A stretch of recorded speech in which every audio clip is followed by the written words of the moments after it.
So while I was cleaning, I was thinking of other cool things you could do with this.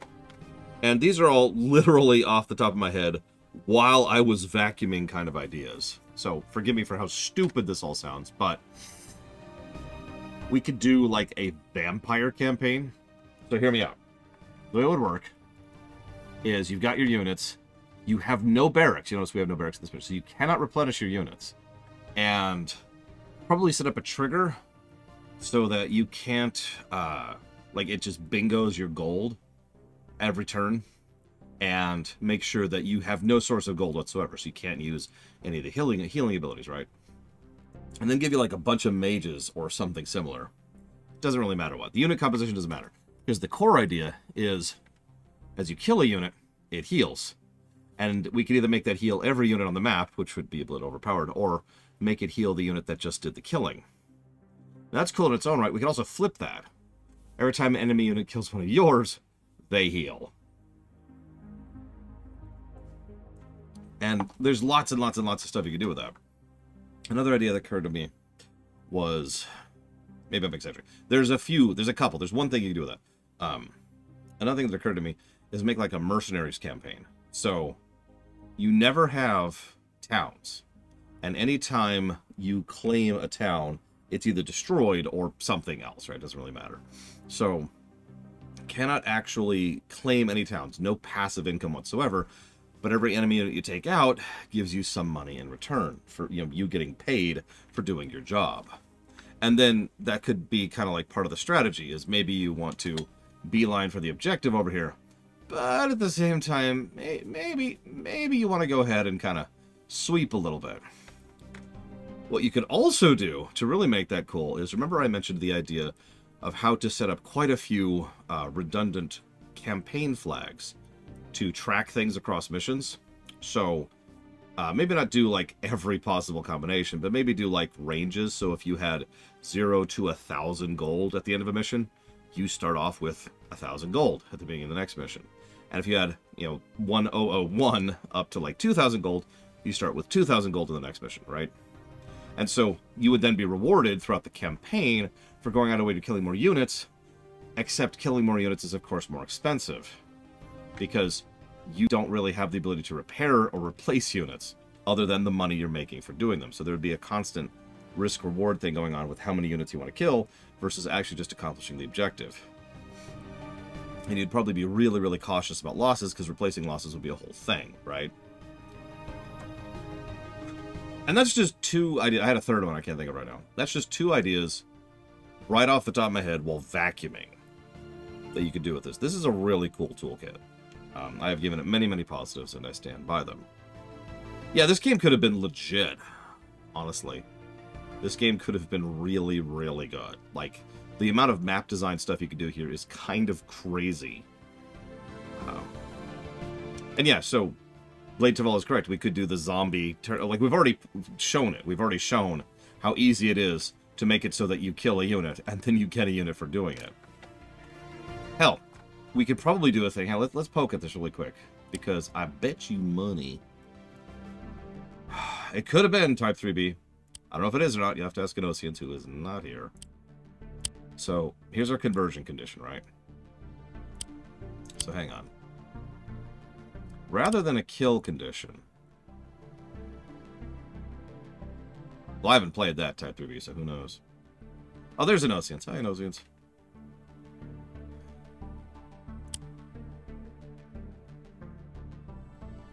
So, another thing we could do... Does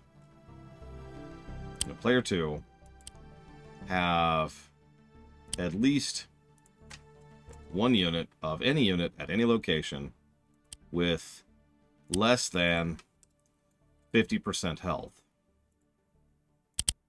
And then switch the action to spawn... Hang on. Spawn... You get the idea, right? Like, if you get a unit below a certain amount of health, you could set the triggers that way instead of actually having to kill them, right? Yeah, let's delete that. There we go. There are so many cool things they could have done with this that they did not. So anyways, I just... Could have been, would have been, should have been. It still gets all the positives for that kit. That is an awesome kit.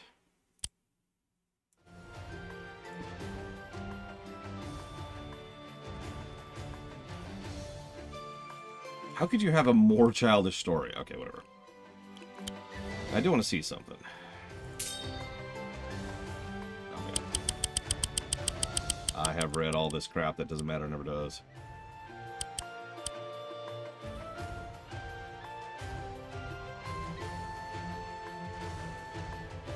Hey, true to 4.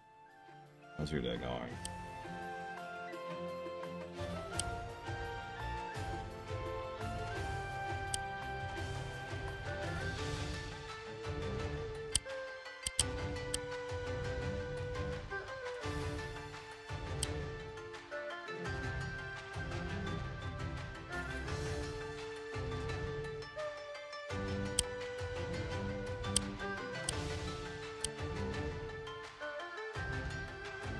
How do I play?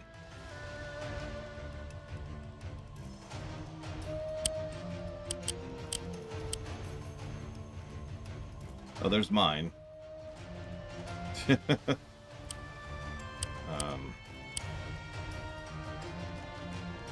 You're joking. I have to go... Okay. That's stupid. But sure.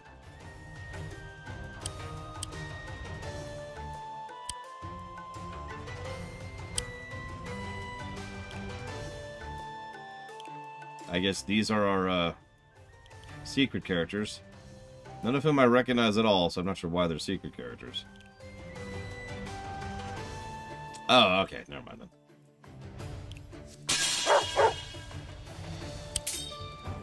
Greetings.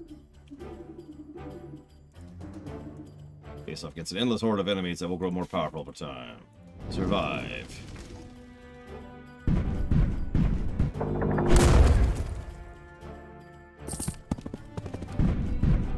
Oh yeah, that's the other thing. Cutscenes are all fully customizable too.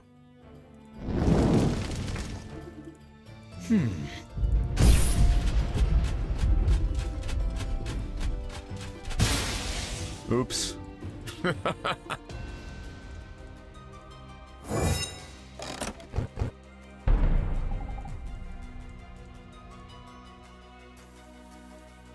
Interesting. So that's kind of a creative way to do a hold the line mission too. I mean, kinda, yeah. Fulcrum, this is legit. I'm not actually gonna play this. That's crazy. But I am gonna ask you a question, Associates. You see how this gameplay negative says 3? Why does that say 3? Everything else is right. 10, 8, 20. But why is there a 3 here?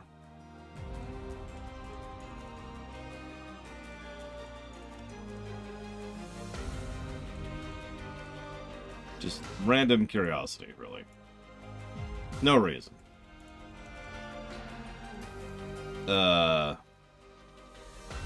You know, I actually don't know.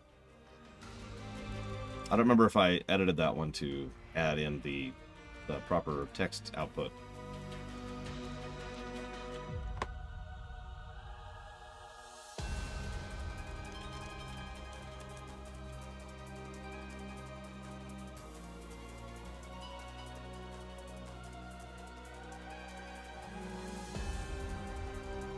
Anyways, sorry.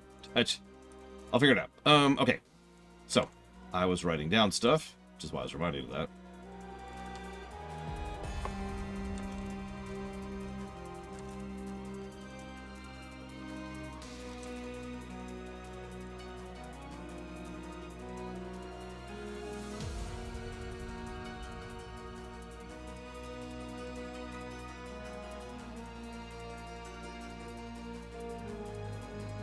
Okay. So, end mission. Yes.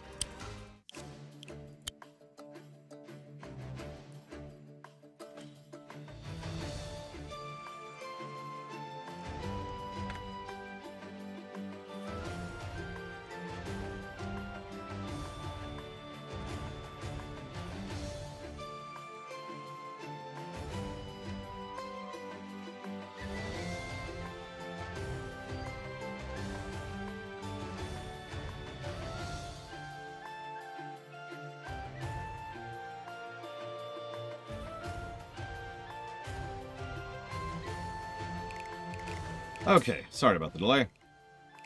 Let's do it. The co-op campaign.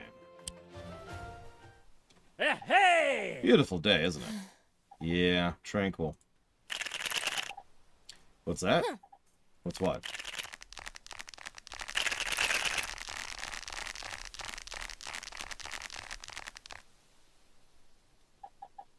Yeah! Chief. Aye? What are you yelling about? Skeletons. Lots of skeletons. They went that way. Right. Da? We've got a wee situation on our hands. Things could get ugly. Oi. You want us there, Dad? If you're up for it. Of course we're up for it. Let us at him. Alright, let's teach this little lot not to mess with the outlaws. Here's the plan. We're gonna defeat the Felheim troops and kick them out of that barracks on the other side of the lake. Oi. Capture the hideout next to you, we can recruit thieves and riflemen. Right. So we're actually kind of doing a co-op campaign with one player. Riflemen, the skellies won't know what hit them. Not so fast, we're low on funds. You use that thief to ransack a village for gold. Okay. So player 2, which is also me.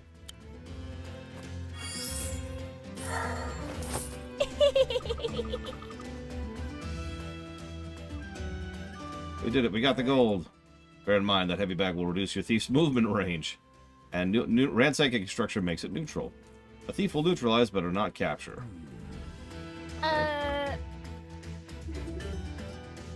If the thief is defeated, they lose all the gold. Interesting.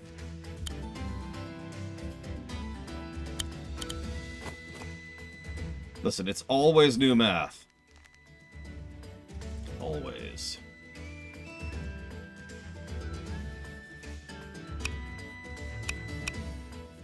I guess most people don't expect death to feel like that, Federation Builder. Also, a bad script. I don't put a lot of thought into scripts that are, you know, bad.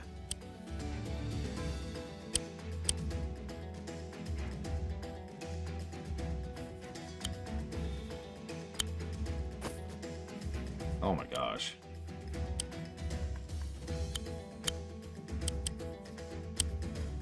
Ah! Oh my gosh, okay.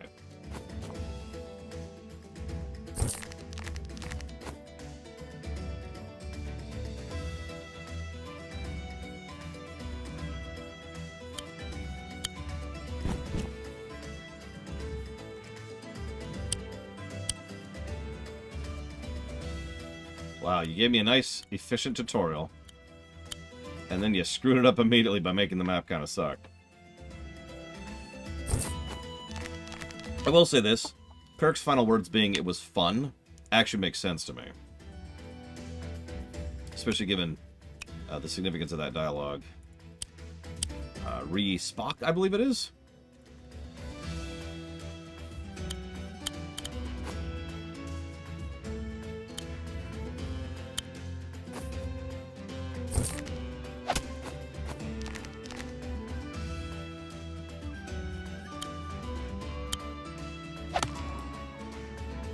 Yeah, oh my were his actual last words.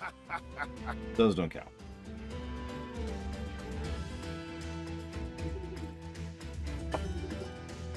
Whoa!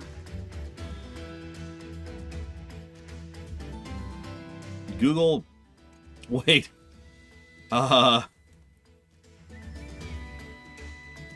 This isn't even that large of a game, and it's already peaking on it? That's... wow.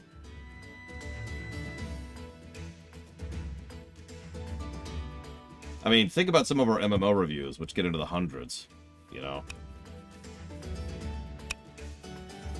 Ugh, God damn it.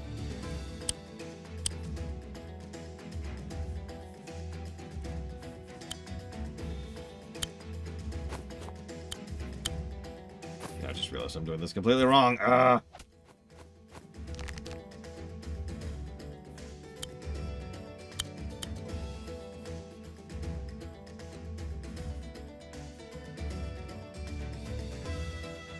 Be off with you.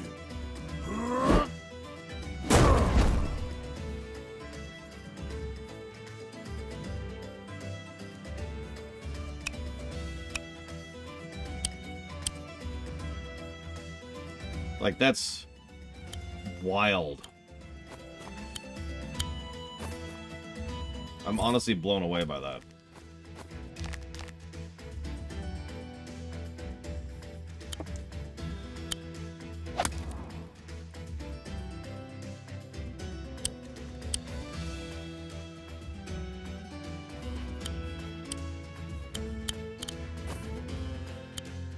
Does it have to go back to the camp? What?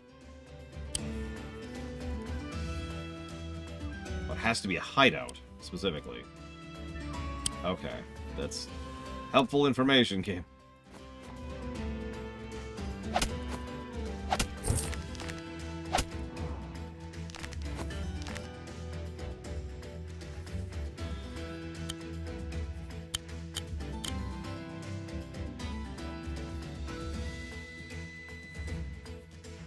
Time to take a hammering.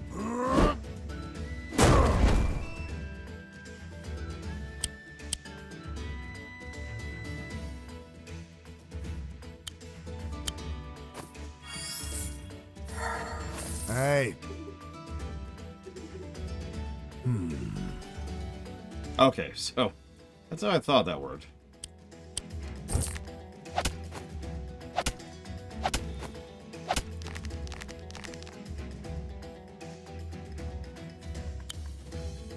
Run!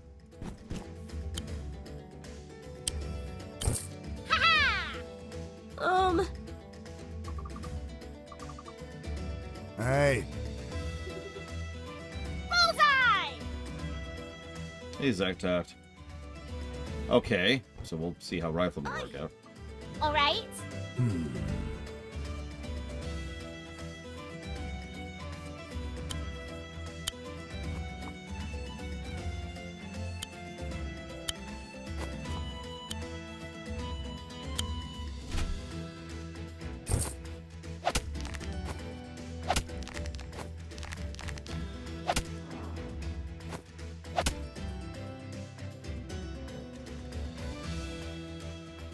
There has got to be a way to skip that.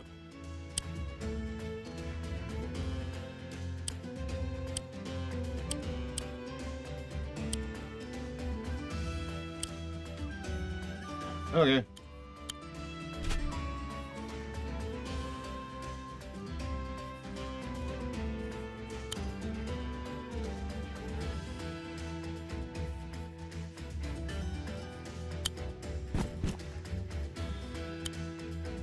Okay, so there's our targeting range.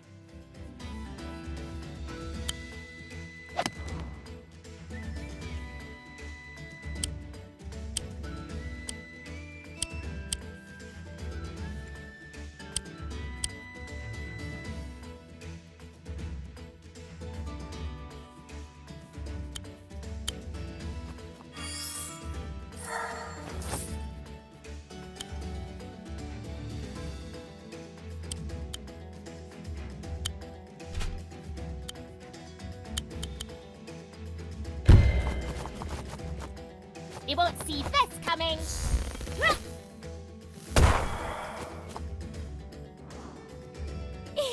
Grr.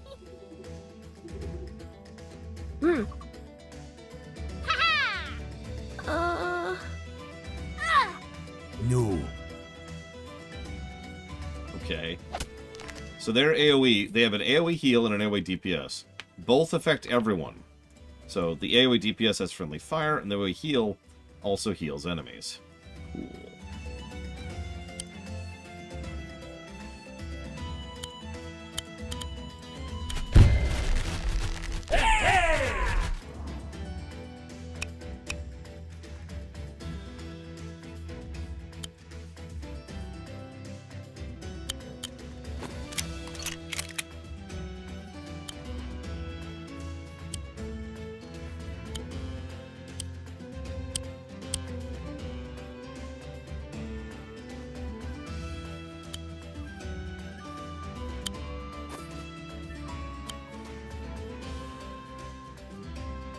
No, we're at the main campaign. Such as it is. It's a big heal, too. Look at that. Okay, here we go. Oh, and that's just a healing aura. Oh, Jesus. Okay.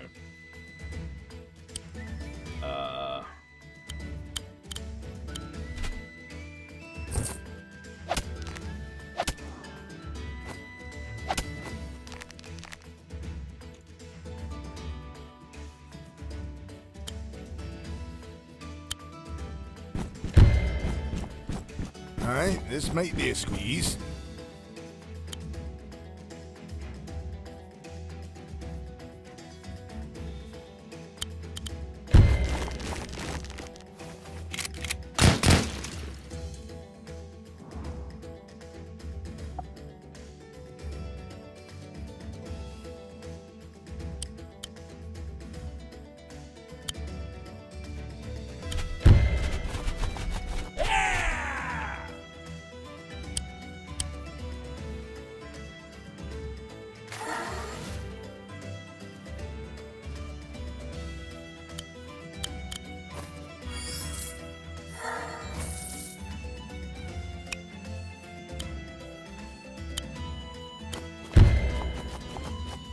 You won't see this coming.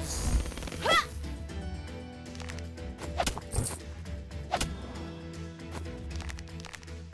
Well, those are some interesting new gimmicks, I'll give you that.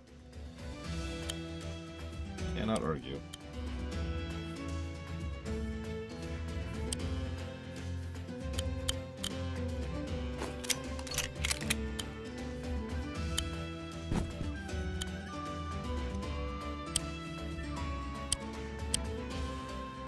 I mean, like, hypothetically, those are interesting gimmicks, right? I'm admittedly a moron, but I would argue those were pretty badly explained.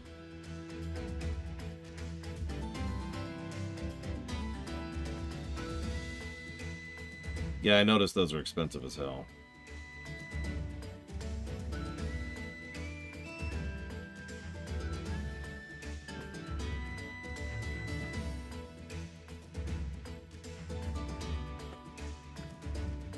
And yes, Marksman costing $750. That is crazy. That is crazy high.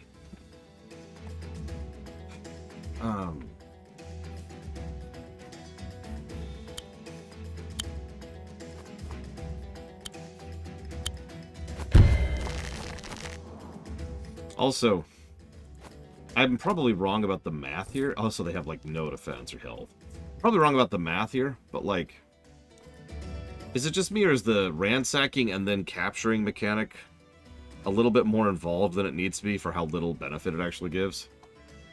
Put it to you this way. If I do it properly, and I've got a ransacker and a capturer right next to each other, I ransack, and I capture, and then the ransacker spends multiple turns getting back to one building type, because only one building type works, and then dump the extra money off. And that whole time, they are taking up a square, and of course, you know, have to be guarded both there and back in order to get that extra little bit of money. That does not seem worth it to me.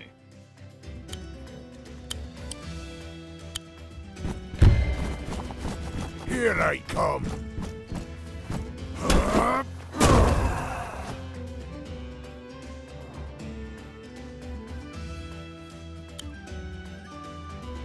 Yeah, I got 700 and that is so crazy. I'll say this map feels designed for the marksman just because we can shoot across the river. Otherwise, it's like, eh.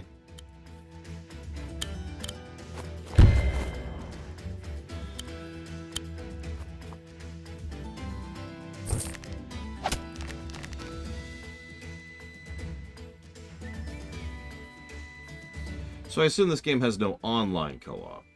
Does anybody know?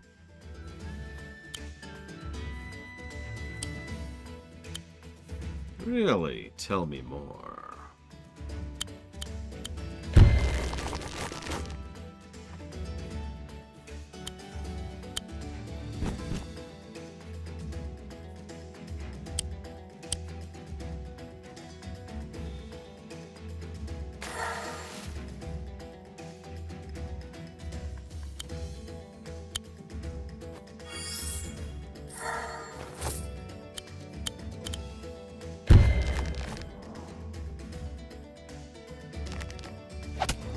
And the thief's dead. Shut! One shot from the weakest unit in the game. That is Thieves in a nutshell right there. Just straight up one shot by the level 1 Mook. Wow.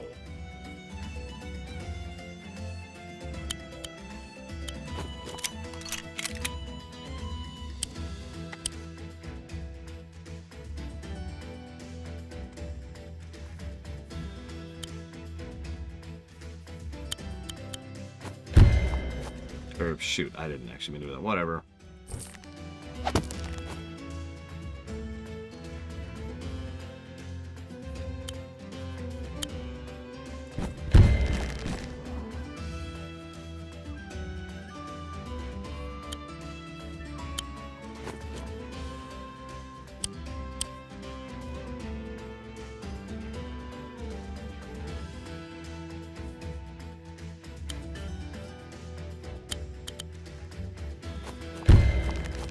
Kinda, yeah, Pillars of Snow. I don't suppose you ever saw the Neverwinter Nights lore run announcement video.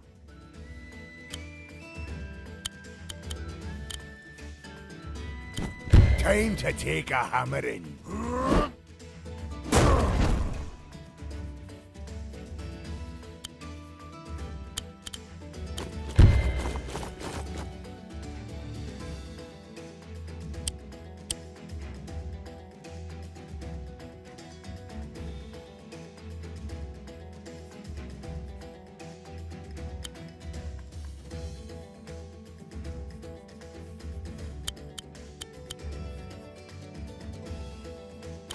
Now we're talking!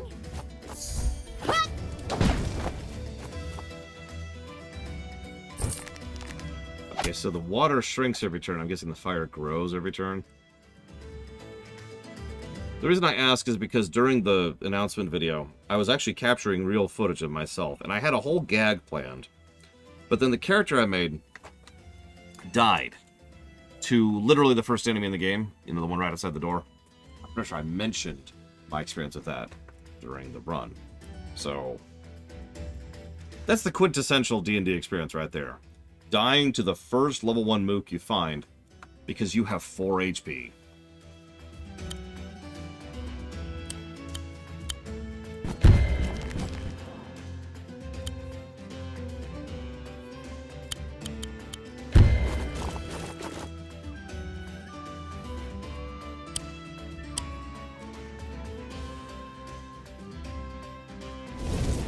Yep, nope, fire spreading.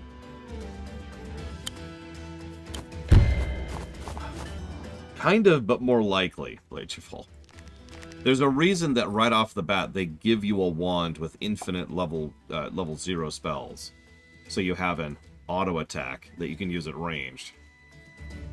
Because otherwise, that experience gets a lot worse very quickly.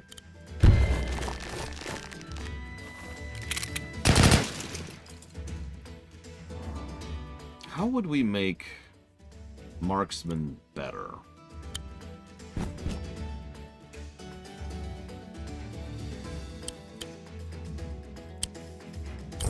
Right off the top of my head, the first thing I would probably change about Marksman is effectively turn them into an Overwatcher from, say, XCOM.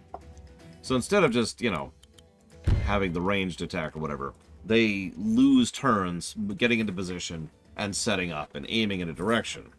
But anything that crosses in that direction, no matter how many times that happens per turn, bam, right? At least until they run out of ammo. So 3 units come into their line of sight, they shoot 3 times in the 1 turn. Then they're out of ammo. So you spend the next round reloading, and then the round with that resetting, and then back to being an Overwatch. That might work.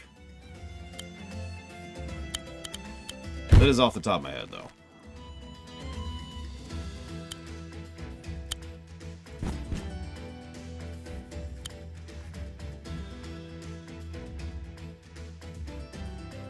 Luigi form. I mean...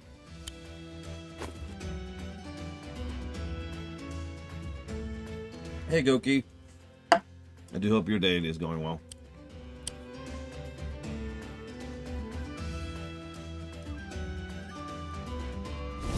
You're right. I might turn it into a fun game in Oceans. I'm sorry. Um,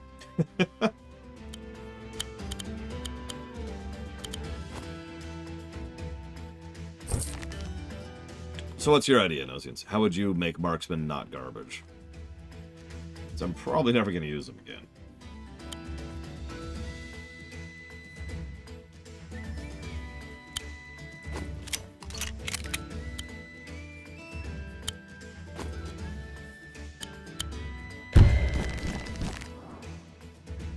Also, their groove sucks. His groove is actually pretty decent. I like his groove.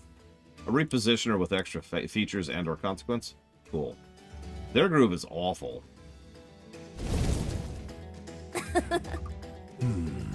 Aye.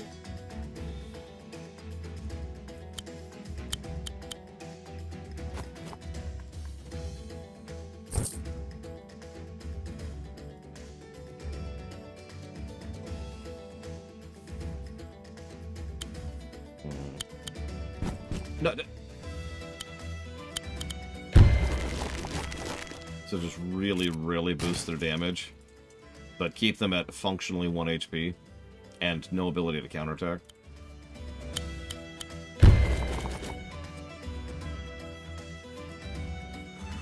Is it a crit ability? Crit went down to its last shot. That's stupid. Sorry. I mean, this is the best game ever made in the history of the ever. Please don't kill me.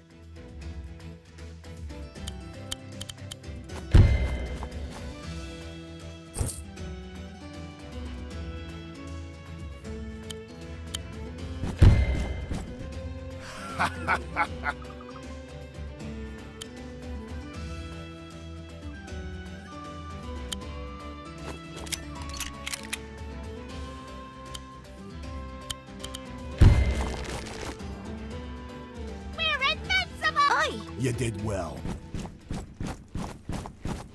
New background. That was great! Did you see me die? Those skellies didn't know what hit them. Enid! We're home. Oh, we rattled their bones and no mistake. That gold had our names on it, that's for sure. Da? See the look on that one skelly's face when hit him right between the eyes? Ah, where's Enid? Enid? It's the funniest thing I ever saw. And then when... Hey, where is Enid? I'm glad you asked. I am evil. Huh? Hello, Wolfer. It's been a while, hasn't it? Vesper. What do you... Come on, you can work it out. I'm here, your precious Enid is gone. Oh, fabulous you're getting it. Ask me what I want for her safe return. Why are you doing this? I want riches. Riches beyond my wildest dreams. I want to be swimming in gold. As talkative as ever, I see. You're talkative for the lot of us. It's quite enough from the peanut gallery. Leave the baron alone. Get on with your spiel.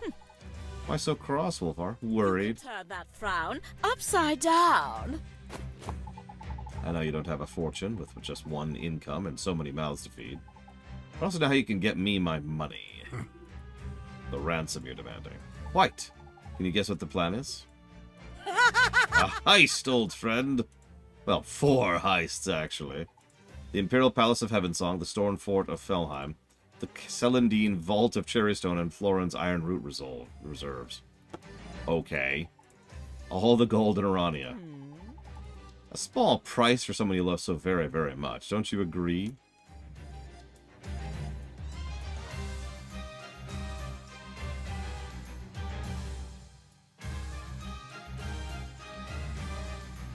I don't think your plan is particularly well thought out. If you go and steal all the gold in 4 countries, where are you going to spend it? And how? Agreed. Wonderful. Good chance.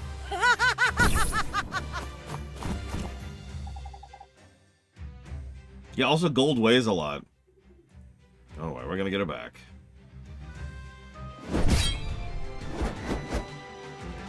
Yeah, D. I just could not figure out what I was doing on that map.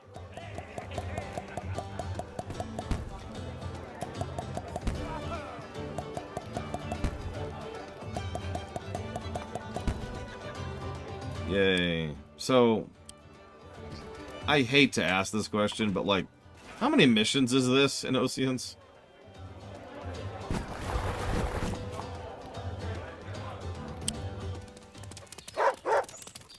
Okay.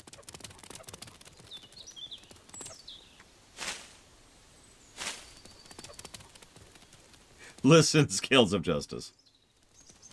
I was really enjoying the map making mode and scripting and all that stuff. I was. So that's Caesar? He's so cute! Don't you think he's cute? You see his wee paws? He's cute, right? He's amazing. Aye.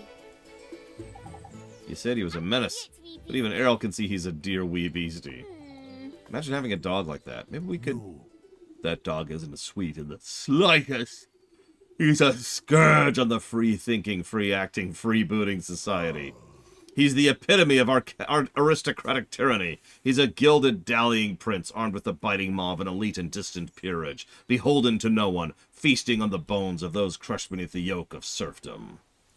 To be fair, all dogs like bones. You'll understand when you're older. So is he like one of the 3 people from the last campaign? Here's the plan.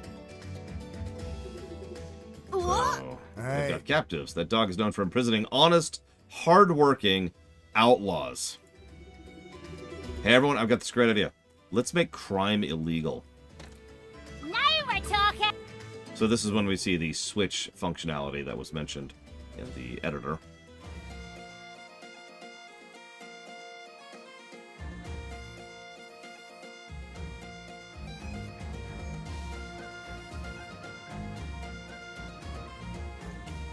If I turn the difficulty way down, because I am not messing around with this crap. Can I turn the diff down? Oh, jeez. I don't even know if I can. Alright. Yeah, let me engage my brain. Sorry. I can't do it. I give up. I surrender. Yeah, I'm 100% not messing around with this.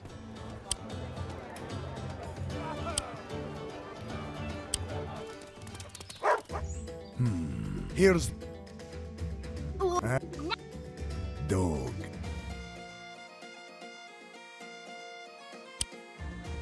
Well, it's pretty fun for a few hours, Goki. And then when you get to about hour 15 or so, you just kind of want to do anything else. Speaking of, let's go play Metroid for an hour. No. Let's just get this over with.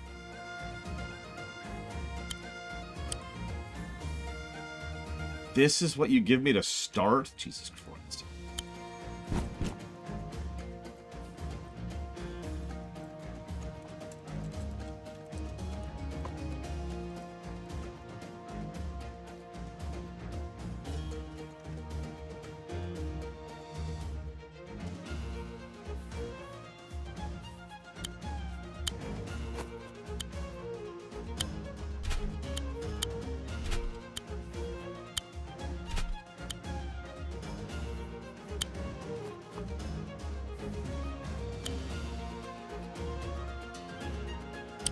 Let's see, I can get marksmen and rogues. Or, hear me out, anything else at all.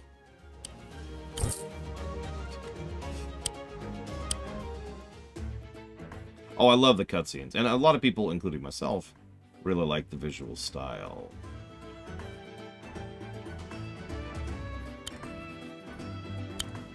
Yeah, dragons would be really nice right about now. Not gonna lie. Knock, knock.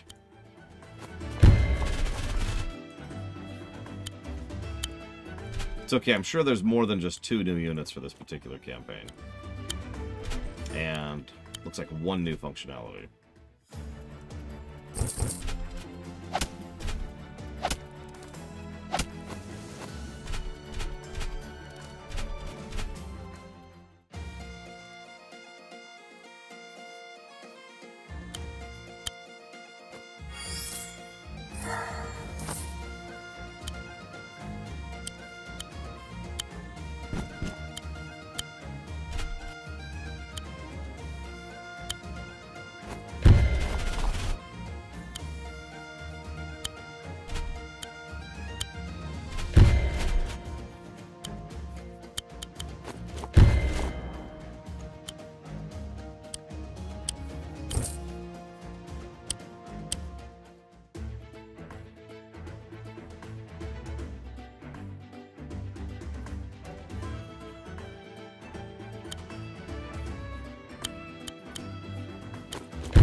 My favorite thing is their special ability is so useless here.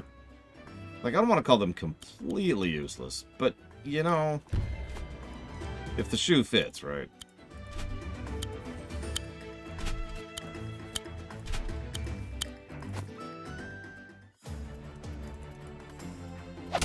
Also, I can tell you right now, this suffers a bit from the, well, I don't have an effect name for this.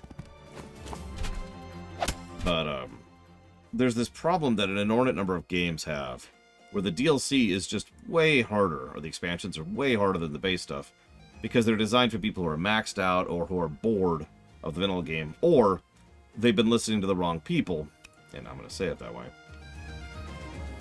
and just cranking the diff as absolutely high as it possibly can.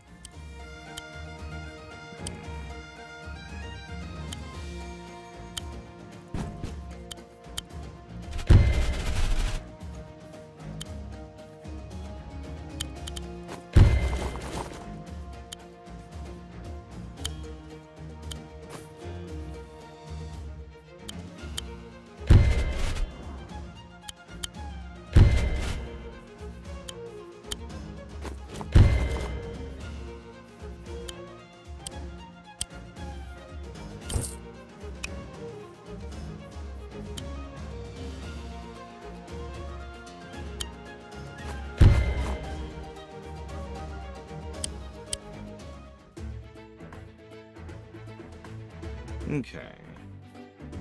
Let's go for it, shall we? Just, why not? Now we're talking! I'm sure this will not be a mistake that I regret horribly.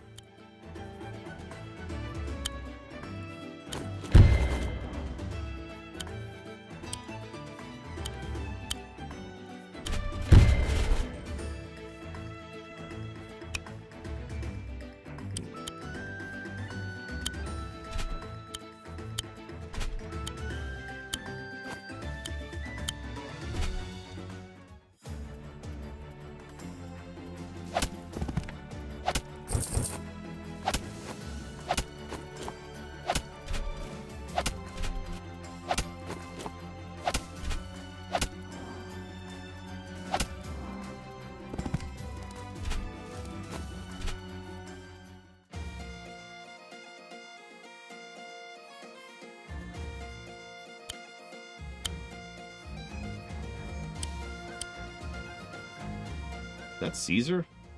That is Caesar.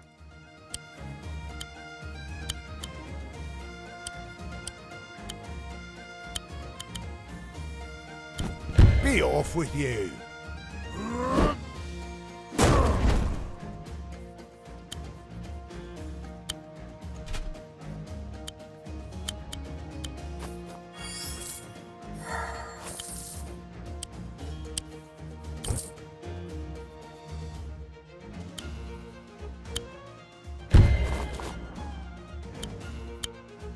So, real question though, since are there any other new units? Or have we seen it?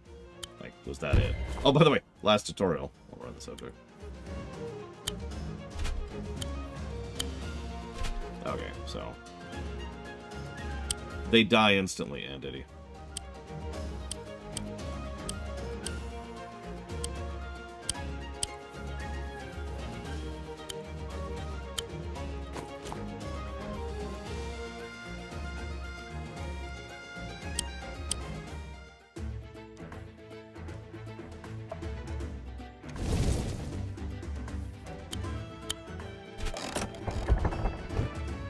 Aye. Hey, these little kids just rescued you. It's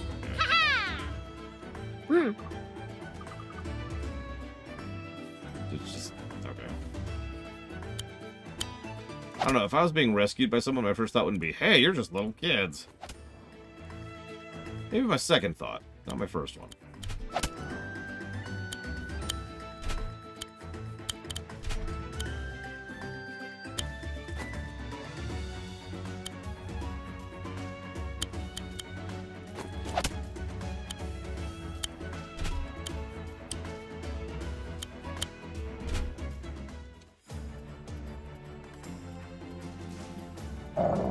Come on, Caesar. You know you want to.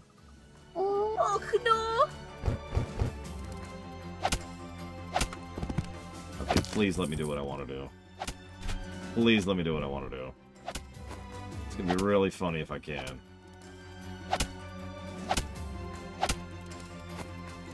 In a minute. Just hang on. There's a lot of enemy troops moving. Holy crap. Yeah, that was a lot of troops.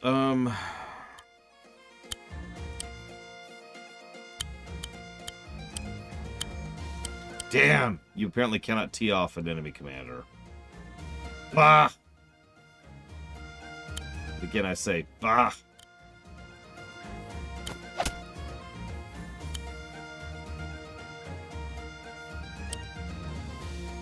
I was just gonna knock the dog into the water. Like, yeah, here you go.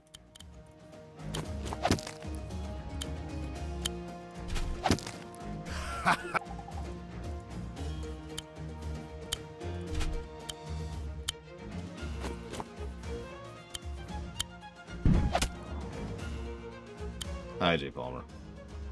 Yeah, this has been a very schizophrenic game. That's what I'll call it.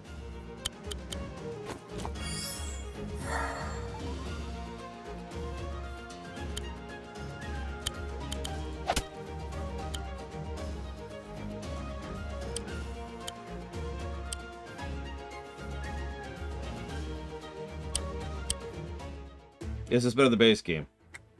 No. Not so far, anyways. But we are only on mission 2. In the interest of fairness.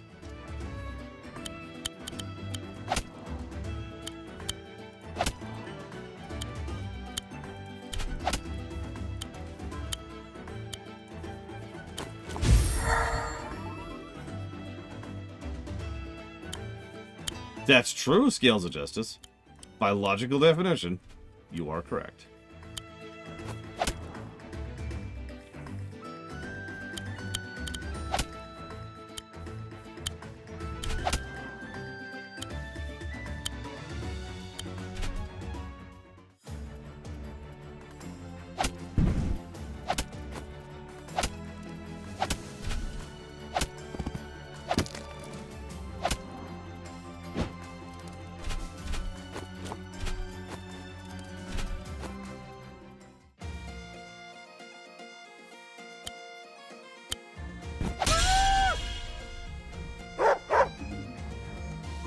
Hey.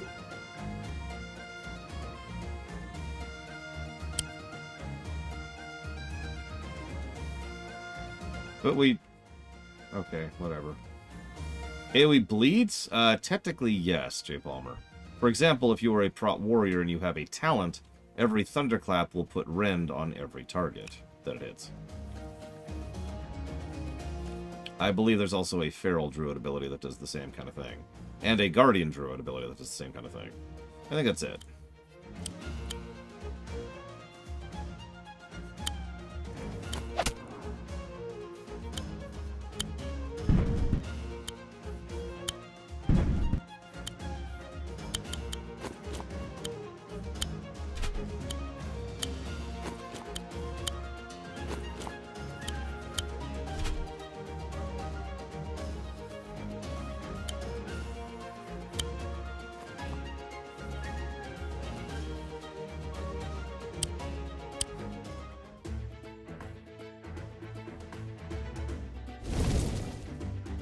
You know, normally when I take out the enemy commander, it's like, hey, you won.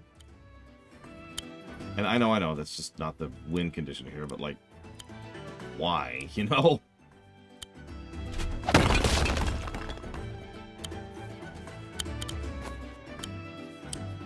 we did it. Here we go.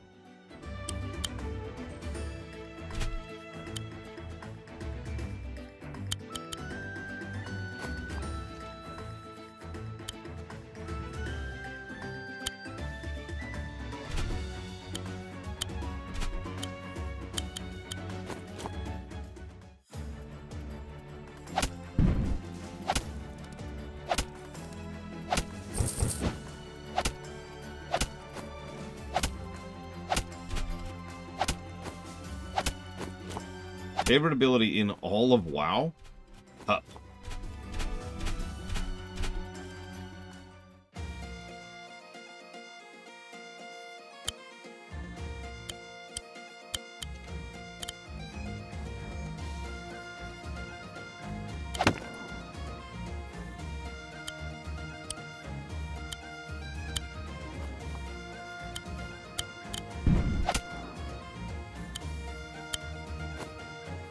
Both warriors and demon hunters get the same ability, and they're both great, so win-win, really.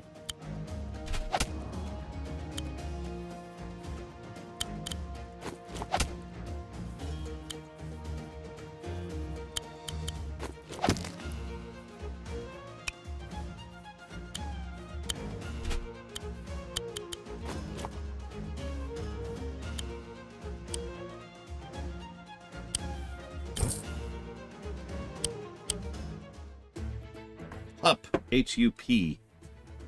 Like I said, warriors and demon hunters both get it. You target a spot, you jump. Hup.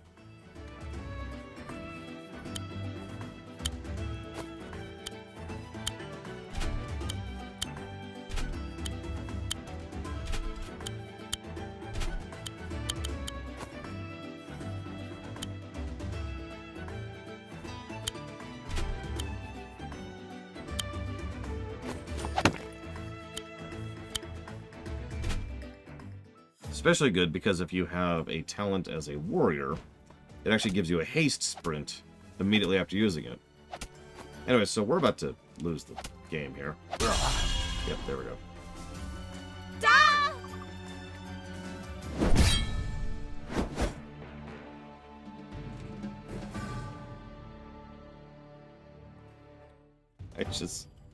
That's actually 100% on me. I cannot put into words how much I do not care. And that's the problem. It's really hard for me to bother when I don't care. I'm sure you understand the feeling, because you've probably had a job before.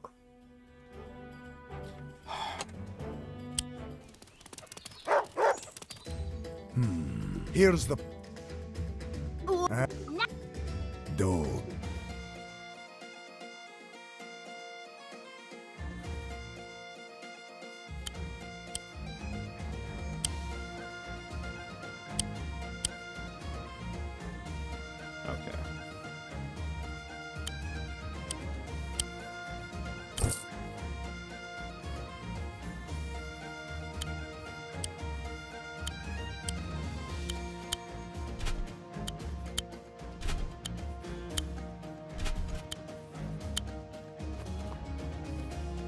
Oh my god, why, Anosians? Why?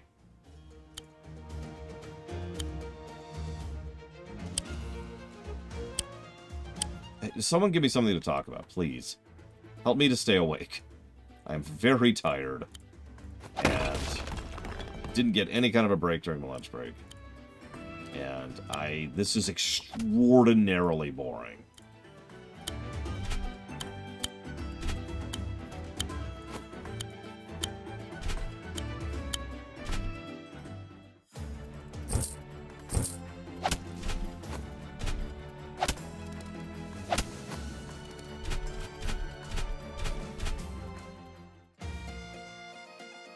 Did you say you've never beaten this campaign, Inosians, or was that someone else who said that?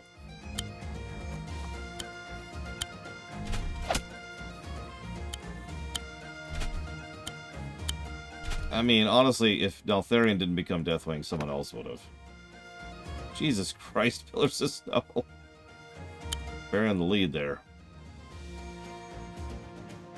Sorry, I think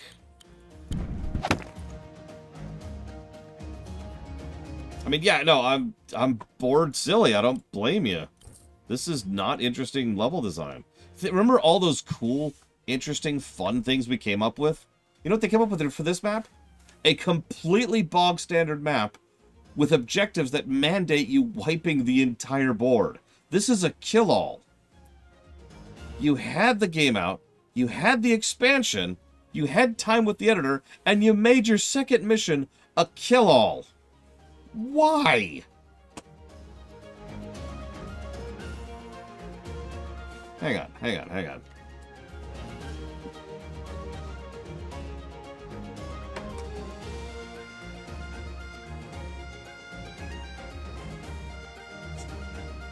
I mean, kill-alls can work. It's worth noting.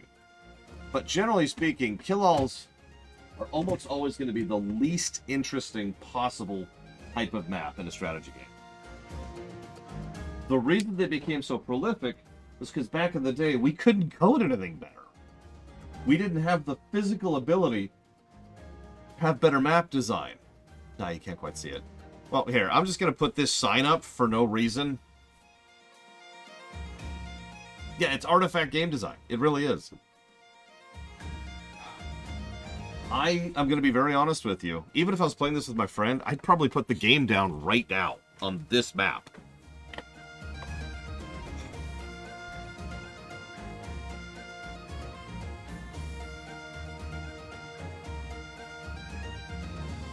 So best game, best turn-based tactical game. Let's turn that into a conversation.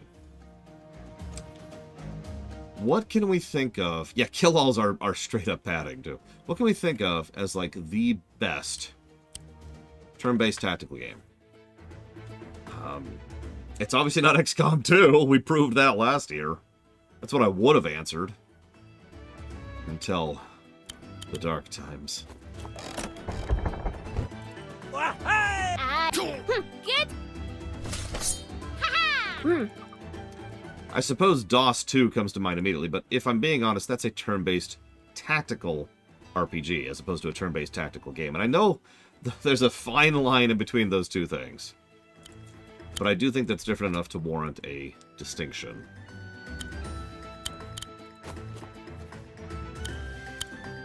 So having said that... No. I love hearing about him, Lord Harriman. Please hit me. In fact, you shared one earlier, and to my great dismay, I actually missed it. You were talking about you weren't going to be doing the surface dwarves anymore. But I missed why. If you remember why, I'll listen, because I missed it early, and I apologize.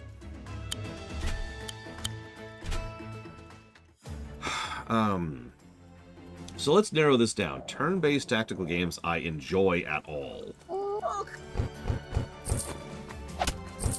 Well, by memory, XCOM Enemy Unknown. We'll see how that holds up on review. I enjoy the story of Tactics, but that doesn't count.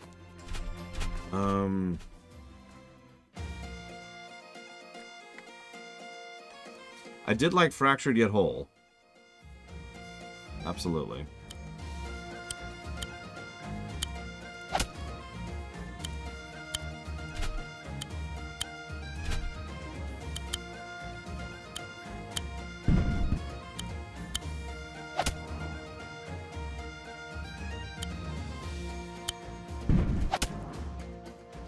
Yeah, I mean, I enjoy several Fire Emblem games, but the only Fire Emblem game I've enjoyed the gameplay of is Three Houses.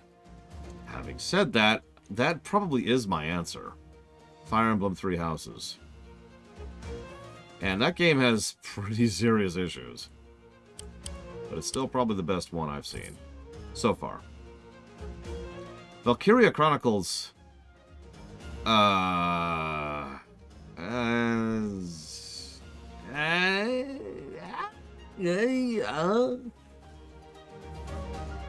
I mean, I do enjoy people being nukes. That's a lie, I don't enjoy that. I do enjoy women with breasts so large that they shouldn't be capable of physically standing upright. That's also not true.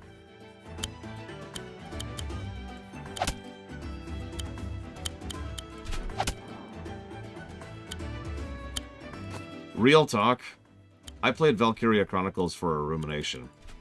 So I remember there's a tank, and it's customizable, and it's kind of a death machine. But if I'm being completely honest, that's kind of it. I don't really remember that game all that well. This'll keep us safe.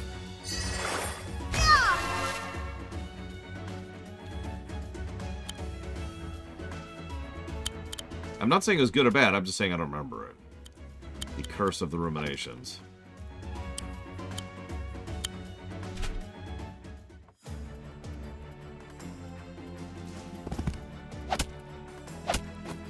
Yeah, no, I think I'm going to go 3 houses in that.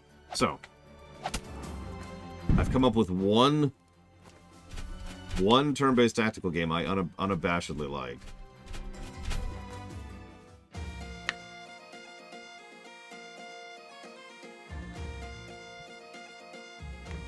Oh god, I've had that happen before, Lord Hammer. The end game crisis crap. Whatever's in your way, prevent it from being in your way, sir. Your golems, act like it.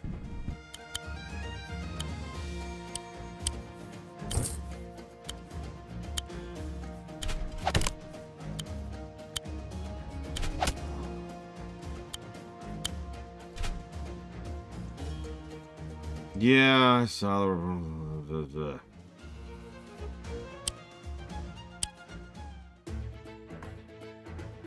I haven't played more time.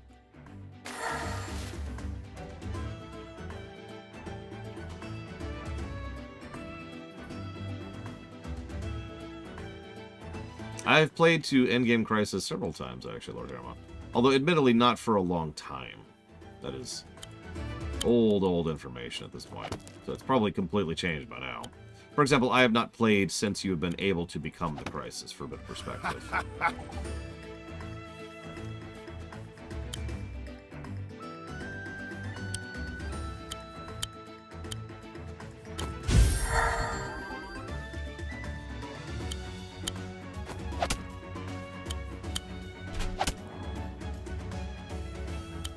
The vanilla WoW classes in terms of gameplay fun.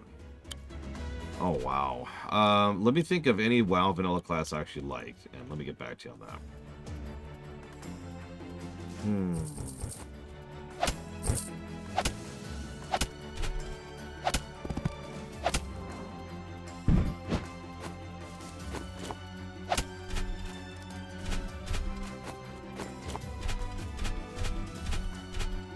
Believe it or not, I never played Shaman in vanilla. Horde only.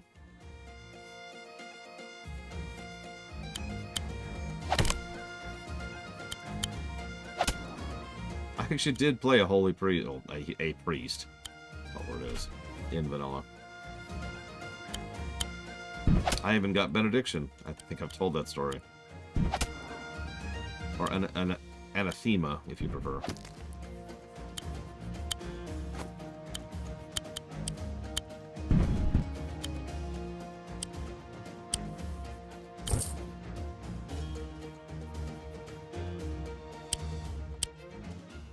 That's the one, Jay Palmer.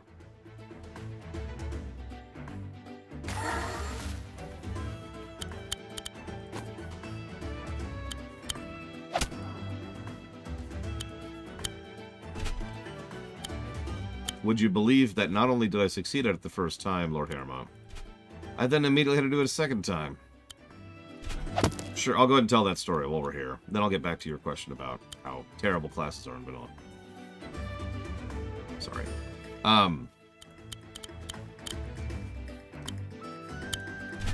So, I didn't have a priest in vanilla, but my friend did. And he got the drop and was getting ready for the quest, the one up in East Plagues, right? Or West Plagues. I thought it was East Plagues, but whatever, it doesn't matter. He was getting ready to do the quest, where you have to not let anyone die as they're fleeing. And he failed at it, and then he failed at it, and then he failed at it. Now, I don't know if you've ever done that quest in a group, like I have, but if you do, you can't really see what the other player's doing. You're effectively blind. So you just see them standing there healing and nothing else, because they hadn't quite figured out layering yet. So instead it was just kind of like you couldn't interact with the things that they saw because they were literally invisible, something like that. So I'm just sitting there watching him, and he's just ranting and raging as we're talking. And he's finally like, I give up. I was like, do you want me to go ahead and give it a shot? He, understandably, no judgment, gets a little pissy at me for even suggesting that. You know, because he's been playing raid career priest for forever. And I never played priest before. And you already know where this story is going. Having prefaced it like that, you know what's about to happen. So, what happens is, I log in as him. And, you know, because I know his login character, or login info, obviously. And I'm like, alright, let's do the quest. And I immediately do it, first try. Cool, no problem. Now, I was, I really wanted to make sure he got credit for that. And I didn't know what was going to happen next. So the first thing I did was I immediately logged off so that he could log back in. Which naturally meant that the quest immediately reset and he had to do it a second time. And by he had to do it a second time, I mean I had to do it a second time.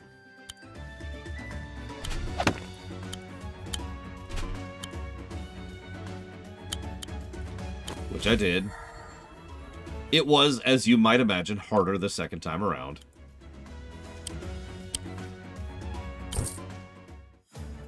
It's always harder the second time, right? Oh, he was grateful. He really was. And I admit, I have told that story with some pride many times, so I'll take that win. But, in the moment, he was just like, you've got to be kidding me.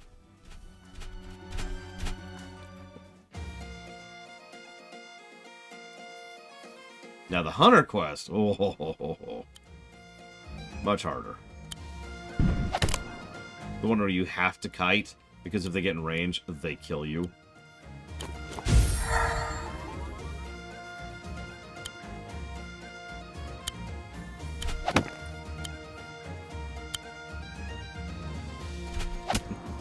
I did do that one.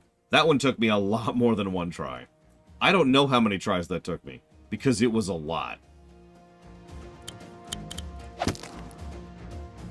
The one in Silithus especially, just mulching my face into it.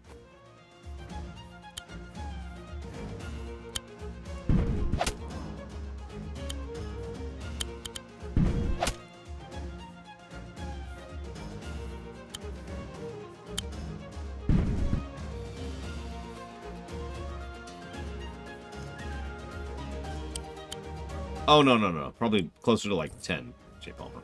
But still. 10 attempts on that quest sucks.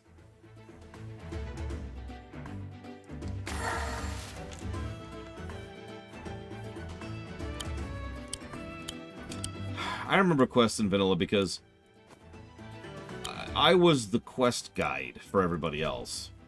Obviously, I did all the quests. Of course I freaking did. So, when people needed to know how to get where or how to do what or, well, anything at all whatsoever, that was my job, was to tell them what to do and where to do it. Wowhead didn't even exist back then. We had something called Thoughtbot, but Thoughtbot was not great. To put that as nicely as I possibly could.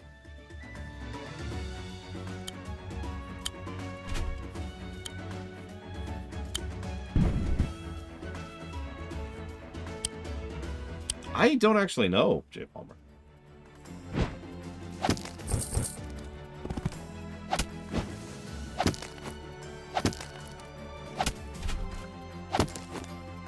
I love how the enemy forces... Like, this map is so particularly designed. Have you thought about this? This map sucks. Check this out, okay?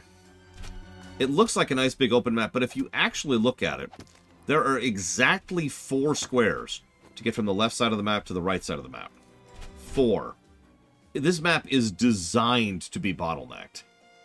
And bottleneck means slog. As the enemy just mulches their way in here, en masse, trying to swarm in as fast as they possibly can.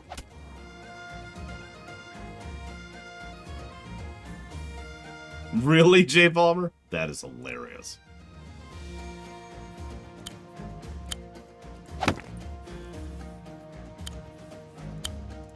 Listen, just use Wowhead. Just use Wowhead. We've given up. We give up. Oh yeah, they also have 1, 2, 3, 4. Hang on, 1, 2, 3, 4. Yeah, they have 4 barracks and an aviary to produce units in this freaking map. They also have a town that you cannot get to just to make sure that they always have at least some income.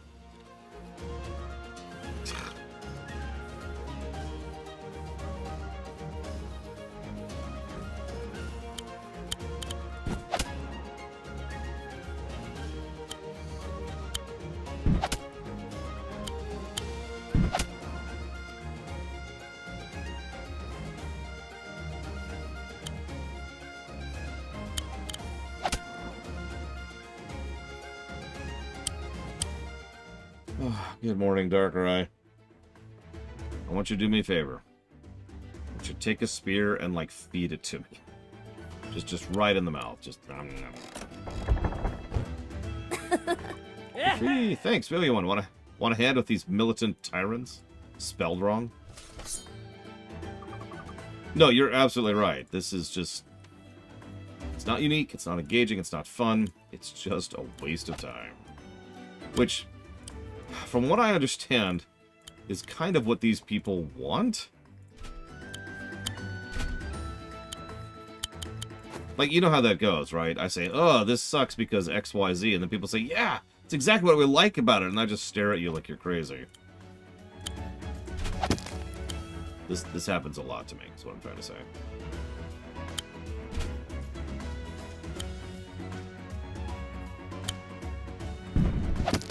Hey.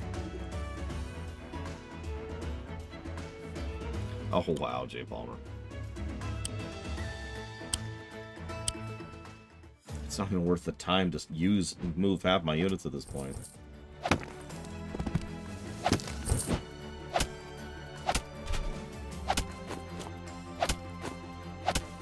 I mean, coffee I can understand. This...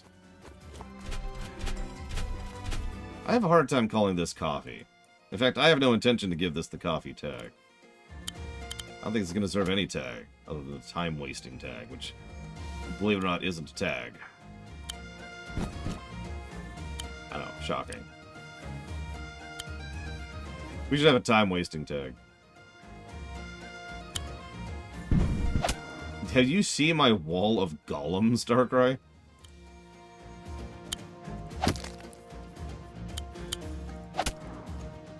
The enemy is more or less literally making a wall of their bodies to prevent my advance. And by prevent, I mean slow down and mildly inconvenience.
I mean, I get that you're trying to defend this terrible, terrible gameplay, Taval, and that's fine. I don't mind that. I would love to hear your defense other than time wasting is good. So if you've got a defense other than time wasting is good, I am listening.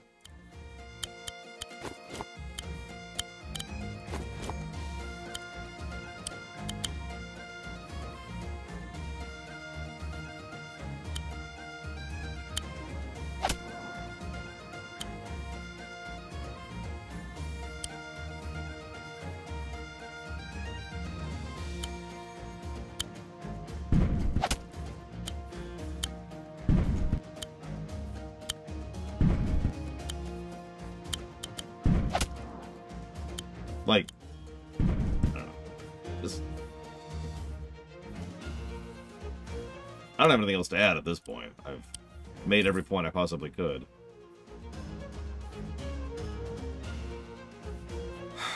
You are, unfortunately, and I am going to say it that way, correct, Blade Duval. There is a gargantuan market for time-wasting games. I know, because the largest video game market by over double of every other market that exists in the world combined is this one.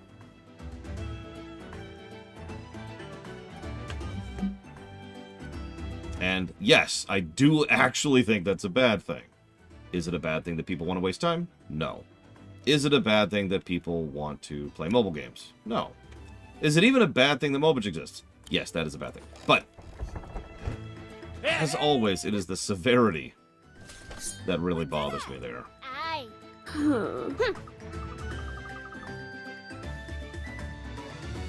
Like, mobile games making money doesn't actually bother me. Mobile games making so much money that they completely overwhelm everything else to the point where they're actually having a deleterious effect on the entire industry simultaneously. That tends to bother me.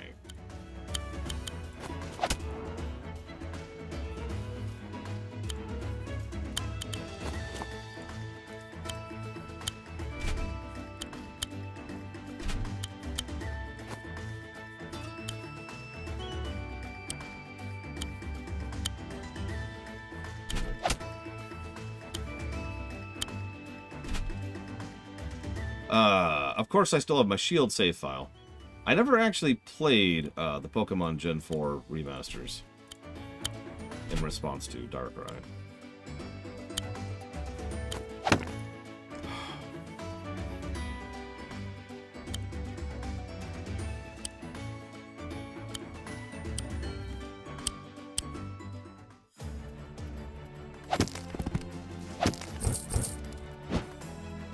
You know what's funny is old RTSs, and I include StarCraft in this, made this exact same mistake. A lot of the missions, very true, Bridgestone. A lot of the missions would become slogs because the main map design would be enemy has this gigantic, enormous fortification, and you have nothing. Now, I get why they do that. Conceptually, what they want is for you to push your way through an insurmountable enemy and succeed, well, despite being on the back end. That makes sense. I'm with that. But the problem is, as with most things in life, the simple solution doesn't take into account the realities of complexity. So instead of that being fun and engaging, it was, oh god, just carving slowly, inch by inch, carving your way into the enemy forces, and then winning. It's like, okay, next map. Guess what you have to do again? Ah! And yeah, no, Brood War leaned into this hard. I really feel like they ran out of map ideas at a certain point in Brood War. Because you notice it was all the last maps. It was like the last 4 maps in a row were gigantic kill-alls where the enemy base was ridiculously entrenched. You remember that one mission, I pointed it out when we were there, where the enemy had the UED forces, the Terran forces, and the Complacent Zerg forces combined, and because of how they were set up, they actually cheated. Because they had access to effectively double food cap twice. And so they just have this ludicrous food pop and ludicrously huge, extremely entrenched base with crap tons of resources and production facilities out the wazoo. And you start off with a hive.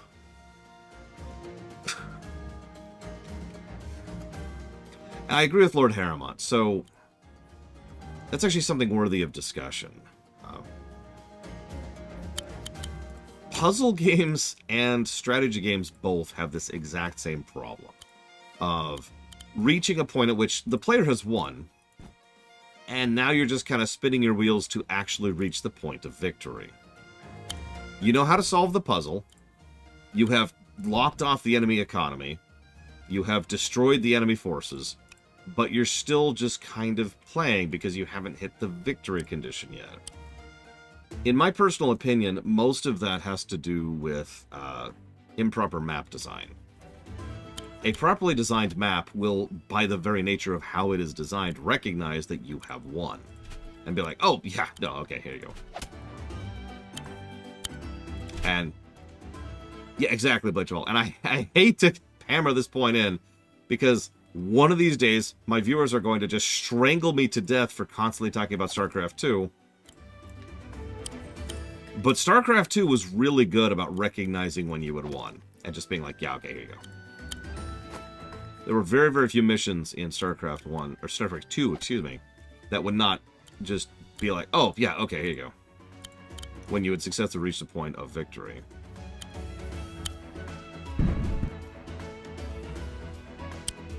A lot of that was down to really, really well-designed, very carefully thought-out custom scripts, which are keeping track of a lot of things simultaneously.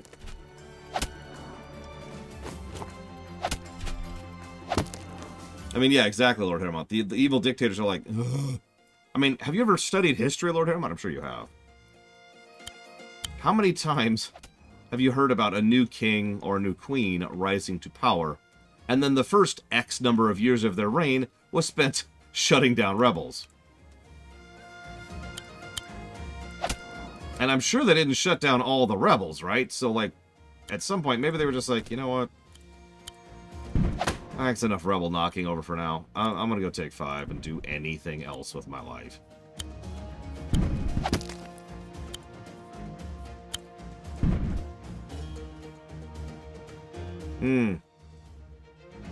I remember that, Blade Cheval. I don't remember which Command & Conquer games did that, but I remember that mechanic. Where they'd be like, oh, yeah, okay, you got me. What's funny is if I'm remembering correctly, which I might not be, the way that worked out specifically was each map had custom triggers.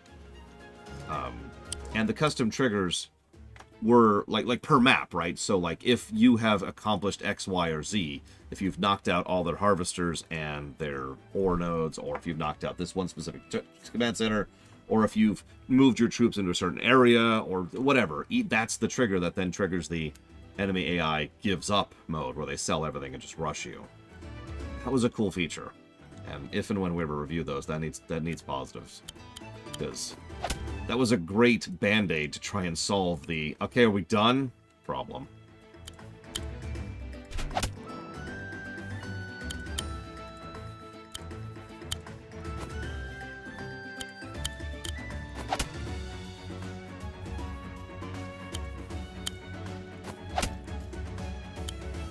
Could you just stop existing, please? Oh my god.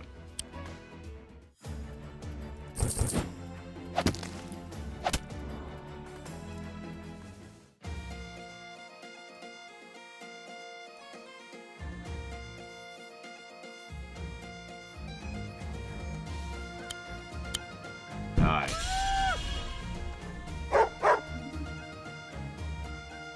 That was great! Aye.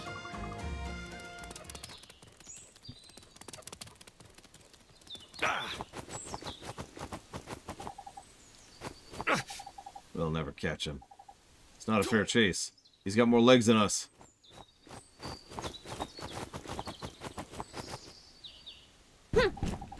Oh good, he got away. Oops. Sorry. Are you mad at us? No, I'm just disappointed. Huh? You dumpling.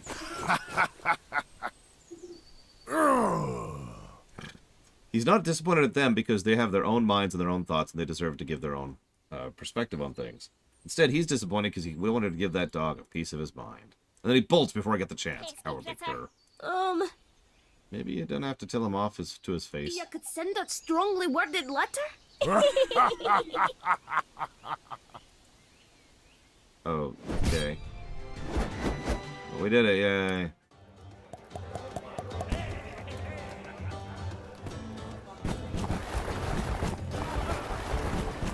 Let's see what this one is like. Can be here something? Rustling. Maybe a rabbit? Maybe deer? Something somewhere. Hooray, time to hunt! How? Are they hunting us? Not unless you're a bunny. Read in a book. I read a book that Florin eat humans. No way! No one's getting eaten. But they are dangerous, and this forest is littered with them. Keep your voices down. Keep your guards up. Here's the plan. Okay, so the path north is guarded. There's a barracks where I think we'll find some answers. So we're gonna go there. There's a Florin there who owes me a favor. They'll be able to point us in the right direction. Hey. Fog is dense and thick with Florins. Use the battle pups to scout. Don't forget, riflemen can see great distances from rooftops. Okay, cool. So, a no-build mission. My favorite type. Actually, that's a joke. So, no-build missions generally are actually some of the best missions in these kind of games. Which naturally means this one's gonna suck, but I look forward to the suckitude. Help me, I need help. That man's yelling loud enough to wake the dead. I'm coming, just keep your voice down. Oh my god, they gave us mixed units in both forces. Interesting decision.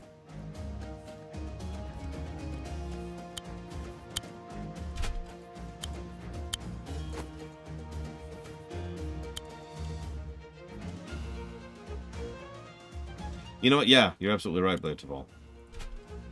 No builds are really, really good or really, really bad.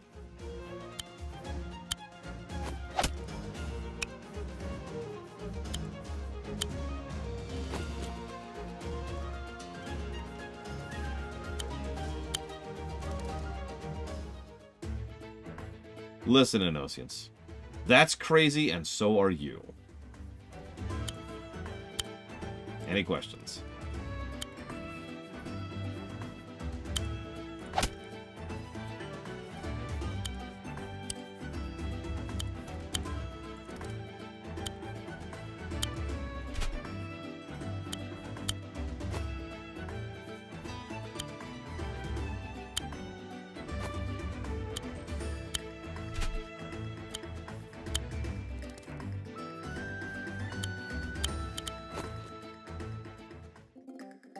I am honestly a little bit bonkered that with all of the tools and kit and the amazing creative, innovative designs they can make with these maps, that they don't. I'm just waiting to be proven wrong. That's actually what's happening.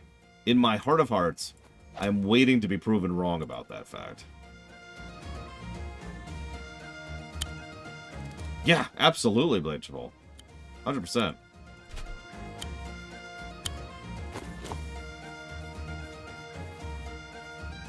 Like, I was talking about the vampire faction, or the concept of a zombie faction.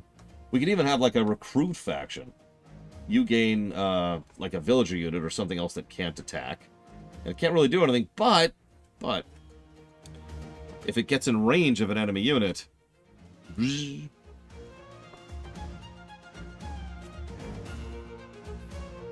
we already know you could spawn units based on buildings. And there's ways to heal, there's ways to buff. Hell, there's ways to even replace. We figured out how to get a freaking re-res going. A Life 3 mechanic in that. In fact, we could have made a Life 3 mechanic that works in general, just immediately. One that works over time, and then one that works based off of resources. Like you spend 500 gold and get your hero back kind of stuff, right? But no. Fog of War map. With no mechanics to it other than get to the end of the map.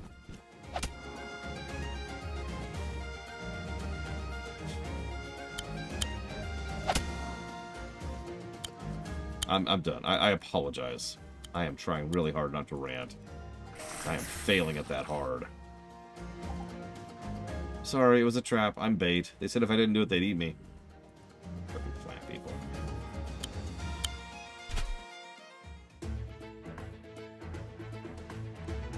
And I bet you money this map takes forever. What do you want to bet?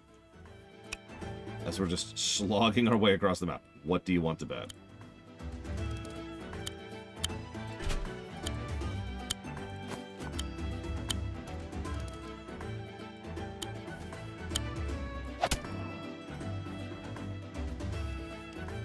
Like, at this point, I'm trying to be efficient about it. Just to hurry the hell up. At the expense of strategy and tactics.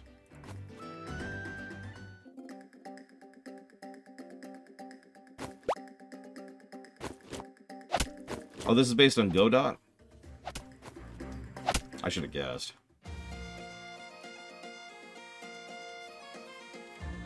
Are there cheats available? I don't know. Truthful statement.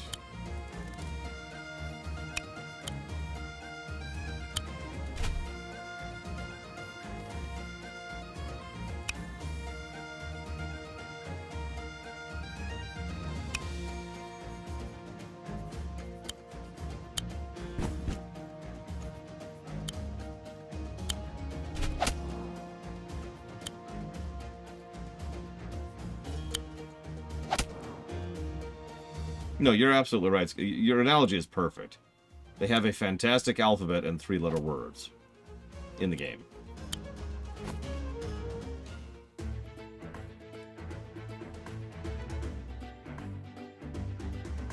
I remember that mission, Darkray. And yeah, you could do something like that, too. What kind of cheat engine options do we have here? I am loath to throw up the cheat flag. So, what do we got here? Unlimited gold, restore health, force pause, speed hack. None of that is useful. At least not for what we got going on here.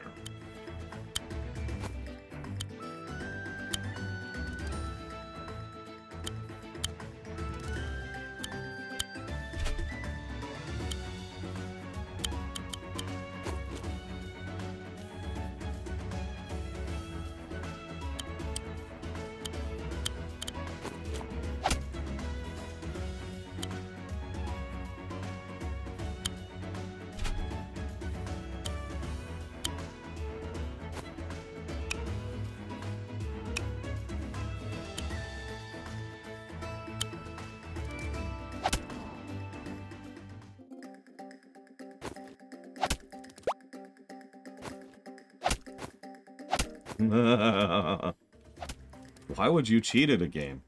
You've just cheated yourself. You just need to get good at the game. Then you won't need to cheat. I've always found it vaguely amusing. And I know I will admit, I'm kind of an unusual case here. But I've always found it amusing that people automatically assume that you cheat because the game is too hard. Not because the gameplay is bad. Not because the game is bad. Not because you're interested in the story and just want to get through it. Not because you're on a replay and you just want to enjoy smashing through it just for fun. Not because of the fact that it's taking too long. Not because of the fact that it's bugged or broken. No, no, no, no, no. The only possible answer is because it be hard, yo.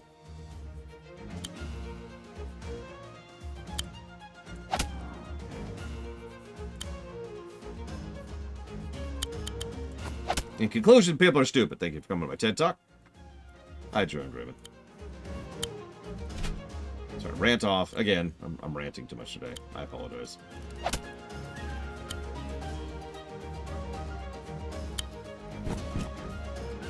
Just call me the rant runner. The lore ranter?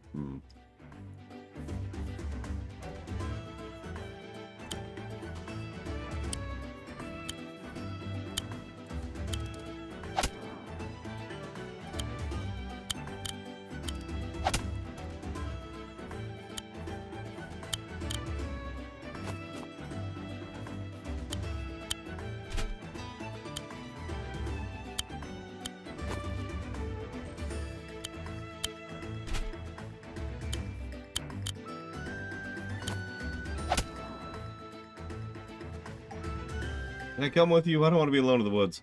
I'll make myself useful, I promise. Oh, goody, it's a guy with a sword. The most useless and pathetic unit in the entire game. Be still, my beating heart.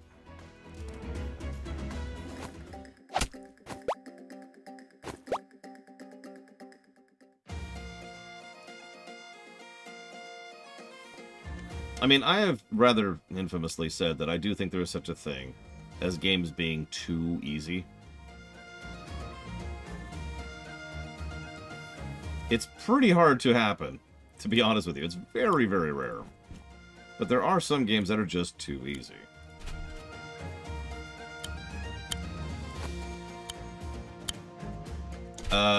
Imagine this, but a little bit less imaginative in the mission design, and that's the main mission. Yeah, exactly, Blade Jamal. I mean, I know that auto-battlers, that's sort of the point. Hang on, I have to go kill Casual real quick. Okay, okay. Oof. Almost let that one get out. Don't want him infecting the others.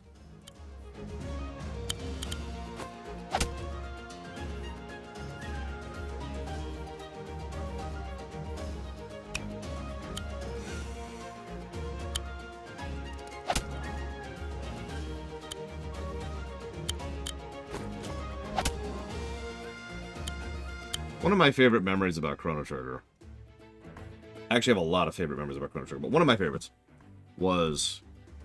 God, like in 2005, I want to say. So well after Chrono Trigger had been out and I'd played it many, many, many, many times. I was playing through Chrono Trigger. And I decided to do a non-New Game Plus run. Which probably doesn't sound significant, but I hadn't done a new game run in Chrono Trigger in literal years at that point. Probably about 5 years, actually, at that point. So I was like, sure, let's do it. Let's just do a new run. And I was doing okay until I ran into my first wall because I was skipping mobs like I always do. Because in New Game Plus runs, I skip like every single encounter.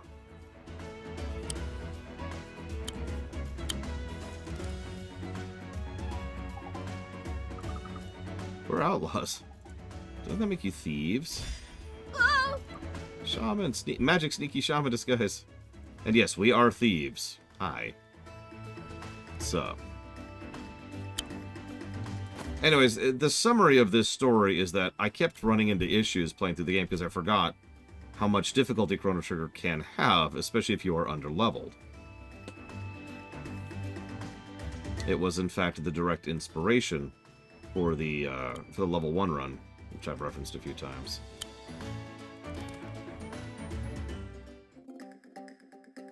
Now, that was fun and amusing in its own right, but what really stuck with me on that particular run was when I got to Lavos. Lavos beat the brakes off of me. I was shocked at how much he just absolutely curb-stomped me. Was completely unprepared for the fact that he was designed for a power output I did not have. And again, helped to inspire the level 1 tasks. Because I started looking into the specifics of why Lavos was hitting so hard. So some of you are probably aware of this, but in Chrono Trigger, every level you gain, there is one thing you gain automatically on top of everything else, and that is magic defense. Define vibe for me, Yura. Yes, Casual. Although, primarily the actual shell fight. When you actually fight him. Doing it through the Black Omen route. So, every single level, you gain a bit of magic defense. An inordinate number of the enemy attacks in the game, most of them actually, are magic-based attacks. So, in other words, the higher level you are, the less damage enemies do to you, just, universally across the board. By contrast, the lower level you are, the more damage they do to you.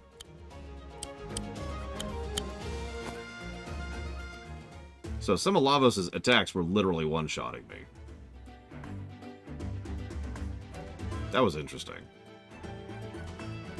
So, atmosphere, music, and artwork. No. I replay Chrono Trigger so much because it's an amazing game that I enjoy.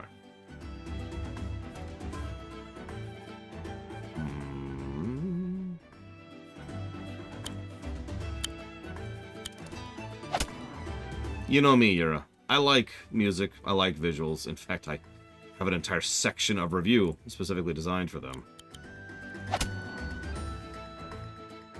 But I don't really play games for that. If I wanted a cool vibe situation, then I would watch a YouTube video of a 4K drone going over Sweden, which I have done, consequently.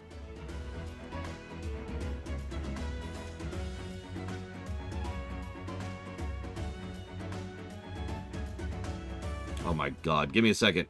Zara, you just made my eyes cross. Give me a second to understand all that.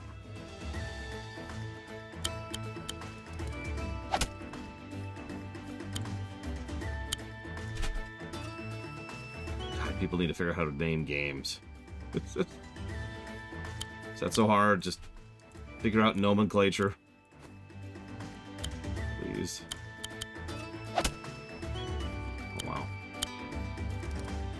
Ah, there we go. Definitive proof, finally. I've been trying to test something this whole time to see if an ally's dog counts for your dog's crit bonus. And the answer is it does. Okay. I'm you now.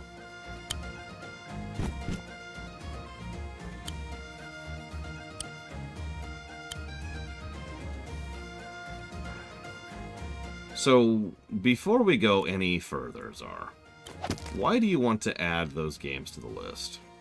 Or that game to the list? I should probably mention I've already played one of them, for Rumination, in fact. Oh my god, this map is insane.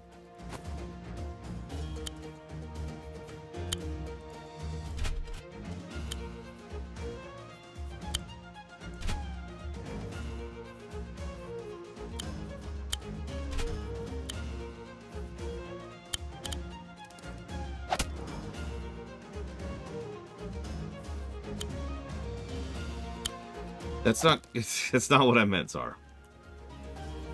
I meant, like, why that? Of all the games that exist, why go for the nonary games?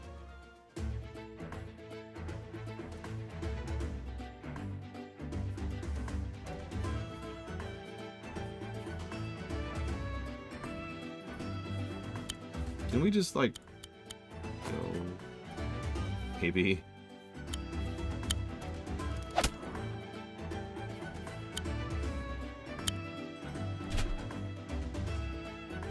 Oh no, I still love the combat era. I just tend to skip the trash.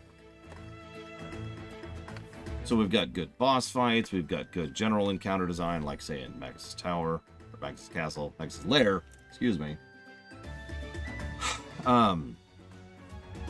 We've got, obviously, the story, the vibe, the characters, the dialogue, the leveling, the grinding, the gear. Everything. I don't know. Maybe Chrono Trigger's a crap game. We'll find out someday if we ever review it. Or maybe we will never find out. That is also a possibility. We may never know.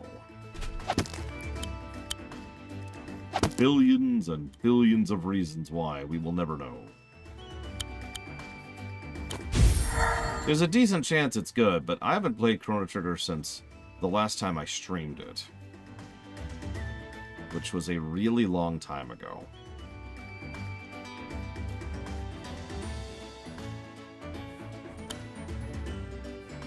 Hey, Valerian.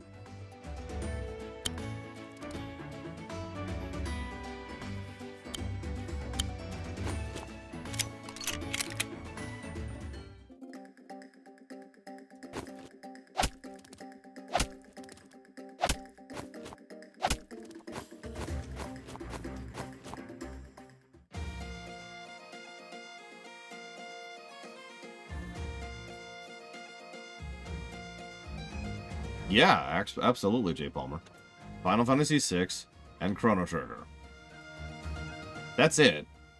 Those are the only two games I'm worried about. Everything else, nah. I know the Mega Mans are good. I know FF5 is good. I know FF7 is good. I know FF9 is good. I know StarCraft is... As we already covered, there's a lot of those games we've already kind of covered. I know WoW's going to review well. I'm not worried about that. Mario Odyssey's going to kick it out of the park. Just absolutely nail it. Guaranteed. Or, it'll be total garbage. One of the two. Hopefully, one of those two things. I like how there's just a line of bodies here. They're not even high, like, difficulty enemies. They're just here to slow down the act of reaching the end goal.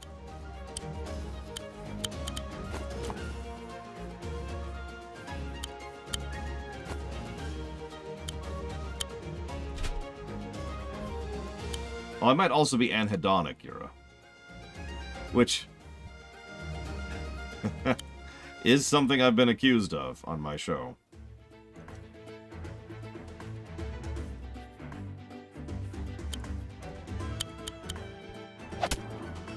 Incapable of feeling joy.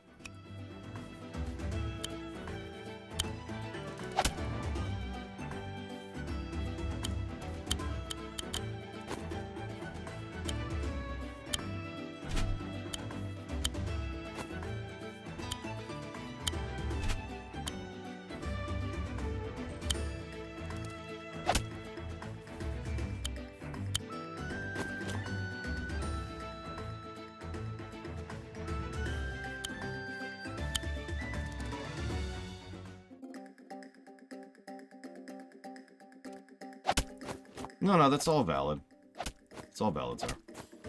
Do you remember if, because I don't, if 999 had, voice acting of the death descriptions, specifically?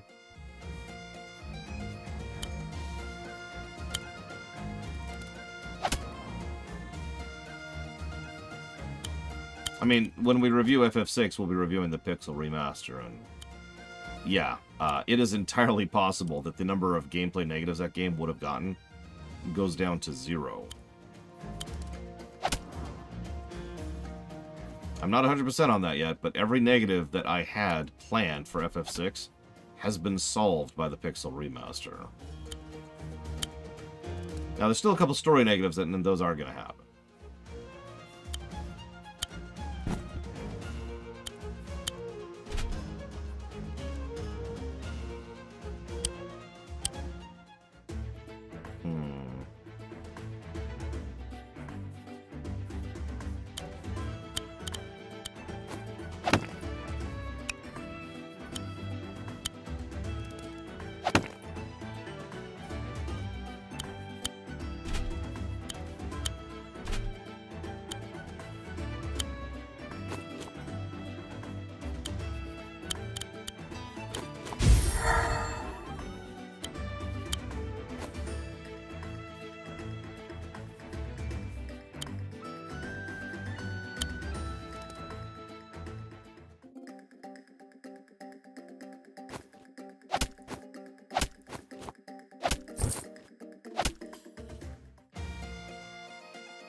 Hang on 1 second.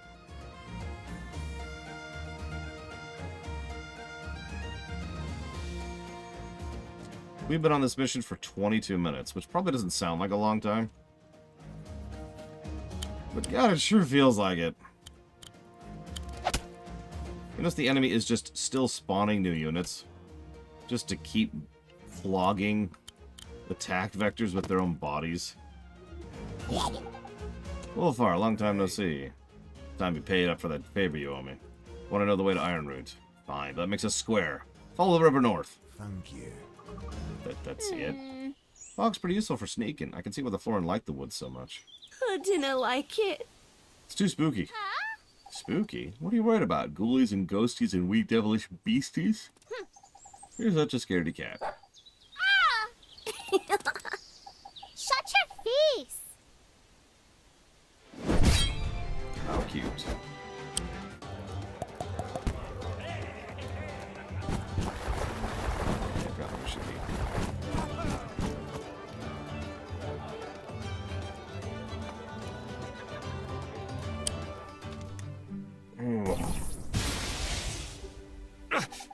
It's no use. It's no use! Sorry. No matter how hard I try, I can't summon anything bigger than a pebble. From pebble to rock to boulder to mountain. It's been but a few short months. Don't lose heart, young alchemist. Lithomancy has always been the trickiest form of elemental magic. Summoning a cherry stone is an incredibly advanced technique. We never expected to pick it up quickly. Just that in practice, the slow progress is frustrating. Unfortunately, the frustration is part of the training. Forbearance is the cornerstone of lithomancy. The magic demands it of you. Oh, but today we should finish your training early. I think you might benefit from a rest. Ah, to be young, diligent, and impatient. It's like being stuck between a rock and a hard place. Or a pebble and a cherry stone. Hmm? What was that sound? I must have imagined it. Must have been the wind. He's right there. Hmm? They summon cherry stones? Is that why cherry stone is called cherry stone? Because they're making cherry stones? No, they're called cherry stones because they were developed by the mage. He's from cherry stone. Aye. I suppose that does make more sense. He's one of the greatest mages alive, you know. Bet he's no good with a slingshot. Alright, you Here's two. the plan. Time to start the heist. The vault is on that island across from us. Oh, aye. Look at all those forces, and they're standing between us and the gold! It's water. Yes, I raised the drawbridge. I knew I heard something. Maybe you could just use that lever there and let the bridge down again? Nice try, young lady, but I don't plan on doing you any favors. Not to worry, Ween. We have boats and we can get balloons. We'll get to that lever. They have no ports to counter us, though we'd better keep an eye for enemy air. We got another boat coming to escape, right? Hey. Aye, it'll arrive soon, once we've got the gold. Confident you are of your success. That confidence may prove misplaced. Okay, so I kind of want to drill out my ears. Ah, there we go.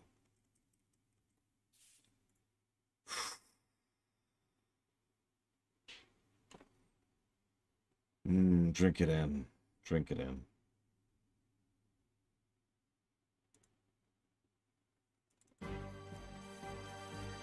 So, where's our air?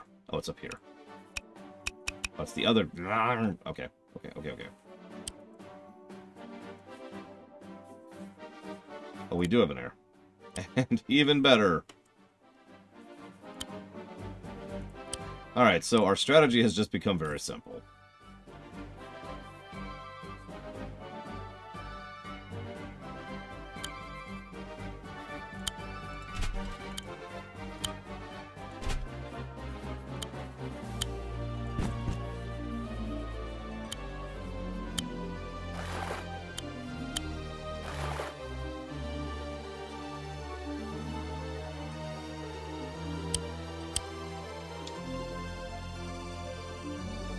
So the reason I was asking, Czar, was I was debating not allowing you to add the 999 game to the list, because it's a horror game, first of all. Or at least in part it's a horror game, which is just kind of universally banned at this point. And second of all, because I was very concerned about having to read large quantities of very gross stuff on camera, which I wouldn't do, to be very clear.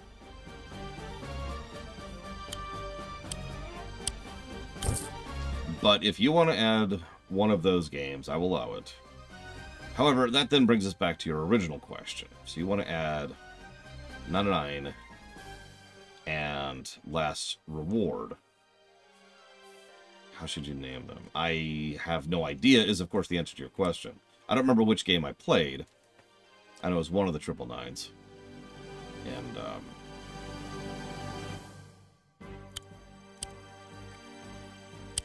I don't know anything else about them whatsoever. I will also have to get a hold of physical copies of them. Cherry stones, defend us! You've got to be kidding me. Whoa! I've been teaching us a technique. How about you pick up your jaw off the floor? That's... wow. Oh, you can buy it on Steam? Okay. That sucks.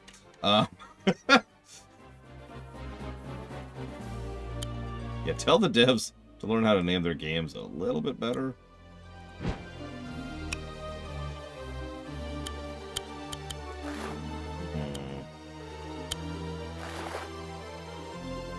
Yeah, they actually did scripting. I'm honestly a little shocked. And the best part is, the scripting is going to add defense to these units. So this is going to be even slower than it already was. No, I'm okay with it in this case. Because, for the mages, in fact, you notice he's got mostly mages here. So this is going to make his mages pretty much auto-crit anytime we fight them in the castle. So that's going to suck. You also notice they have bases that we cannot reach. They're completely walled off, so we cannot prevent them from having resources. So we can't hit their economy. That actually also kind of sucks. Being able to knock over an enemy's economy really probably should be an option you allow your player in one of these types of games.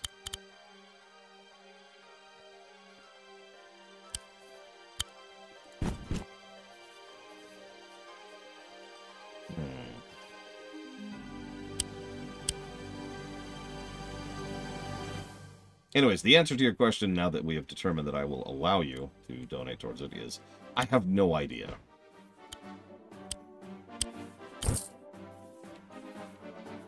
Hope I'm being very helpful here.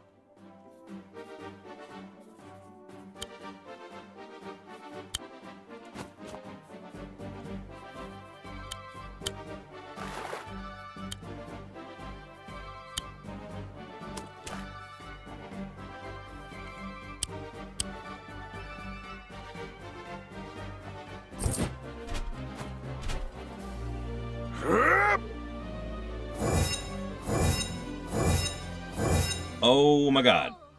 He's reinforcing the crystals. Oh my god, I think that's actual scripting.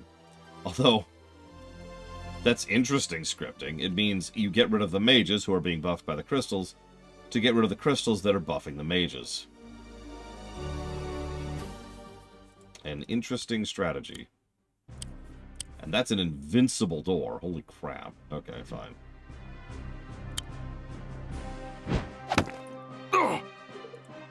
Your decision to come here was a terrible error of judgment. Wasn't my decision, but it'll be my victory. Right.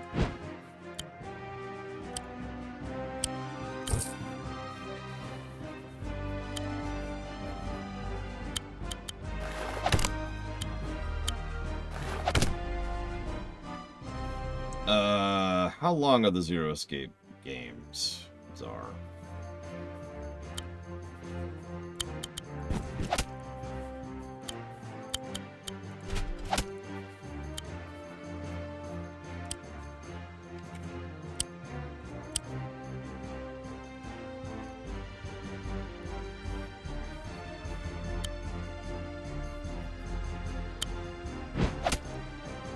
Wow.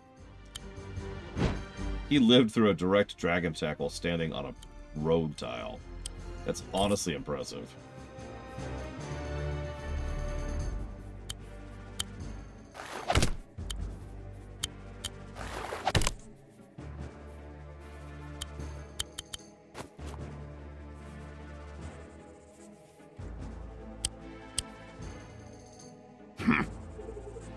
You've reached our shores. We're ready for them, Sir Emmerich.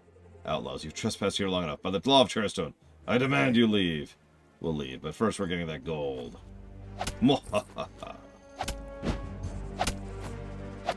Oh yeah, and also mages are good at air. As is, probably shouldn't even have to point out, but it's going to make this even more irritating than it already is.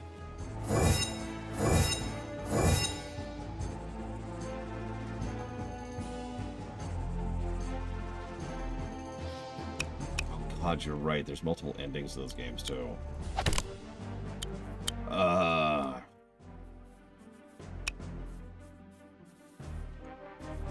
You know, this looks like a massive slog mission from hell. Like, this looks awful. I can already tell you the strategy I'd be using. I'd be, you know, kind of pushing into the water, clear up the rear, try to get some kind of force in here, amphibious, to try and get that thing.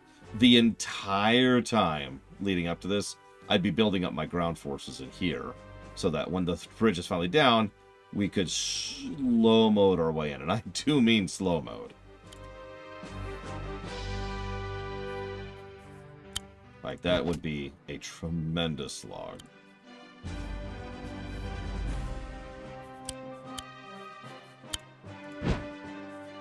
I was going to stop at 3 dragons, but I think I'm not going to do that this time. I'm going to get more dragons. Because they have just so much and so many defenses. Hey, Nemesis.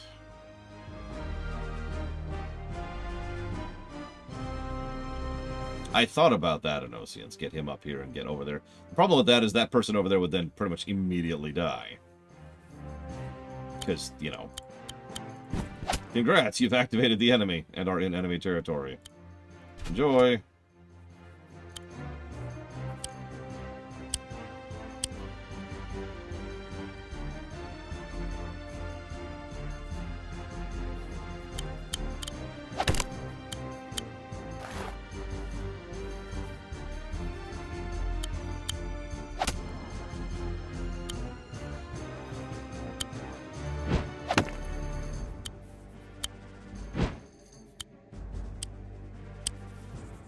Yes, we are playing Advanced Wars 4? God, I don't know.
73 hours. Jesus, Czar.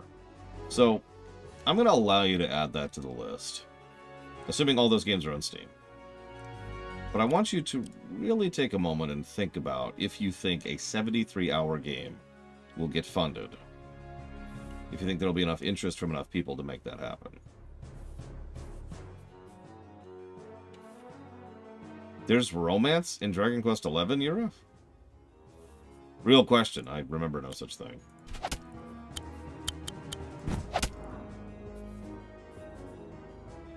Huh. Who knew?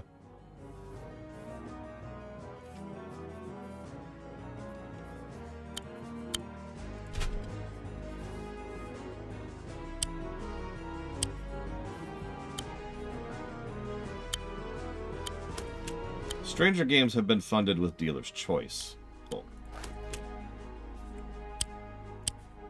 I'm going to tell you this right now. I will not be putting dealer's choice to the Triple Nine games. Or the Nonary games, or whatever they're called. Horror, puzzle, multiverse games. No thank you.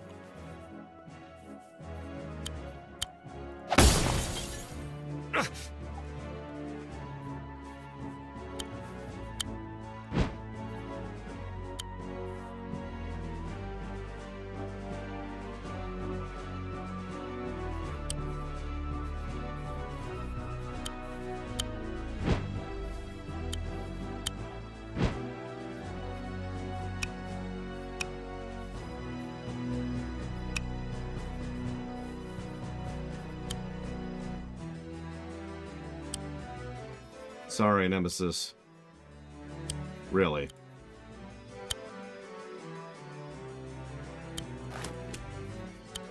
I'm honestly not trying to discourage you, by the way, Czar. I just really want you to be cognizant. That's all. If you still decide to go for it, that is your choice.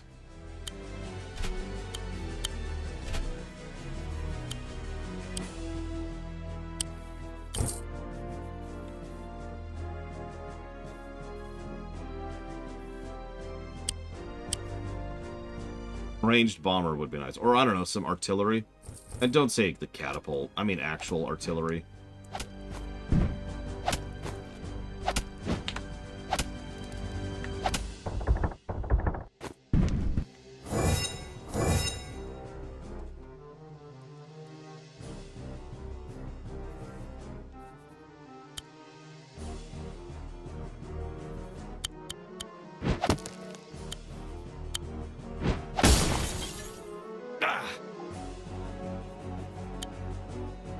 How are they killing us? They're attacking us with dragons, sir. Yeah, but like how? They're just bandits. You know, that's a good question.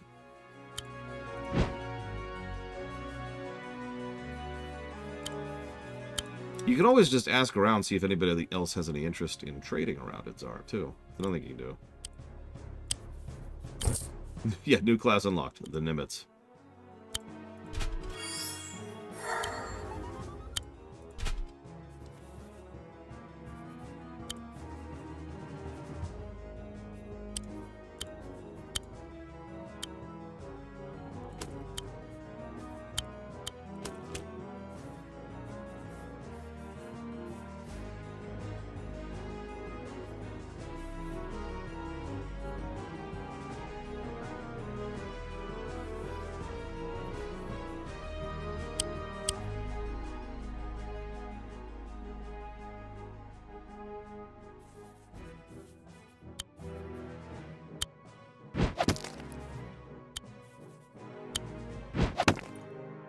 There goes their air. Well, their north air, anyways.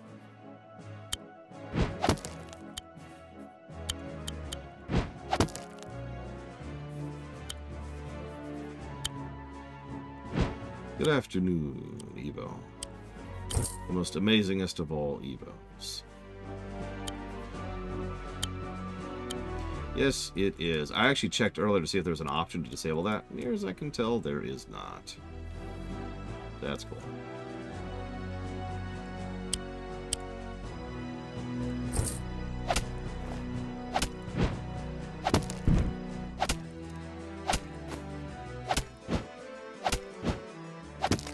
having fun today? No.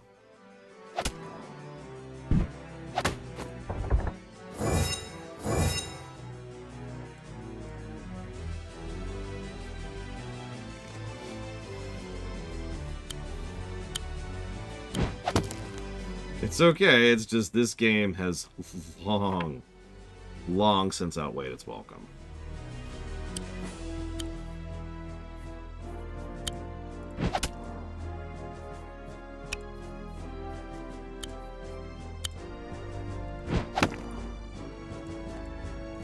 That was really helpful. I don't know. I really started having fun with the little optional make your own mission mode. That was cool. Legit. I will always stand by that.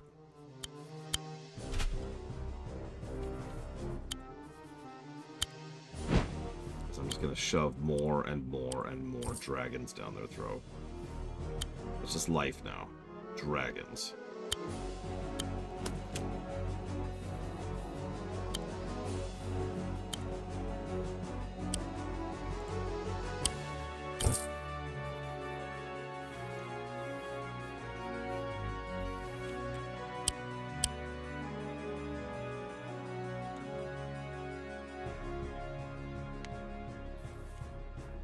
I've even been deliberately neglecting my anti-air defense just so I could siege faster. Huh? Look at all that gold, shiny. Do we need to get a ground unit in there? Oh no. Yep, we have to get one of the hero units, the people on the other side of the map, in there. It's my fault. That's my fault. I'm stupid. I has no brain. God damn it.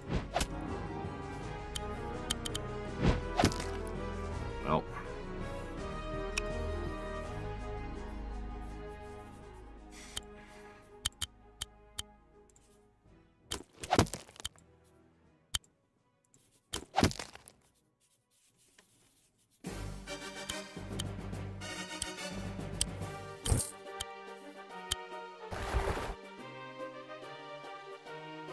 That would be awesome in all sincerity.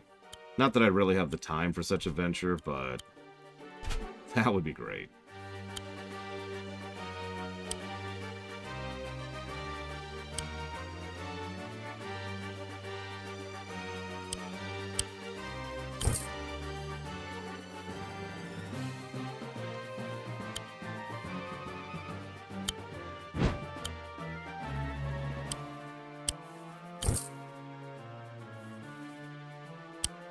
I have no idea, Lord Harriman.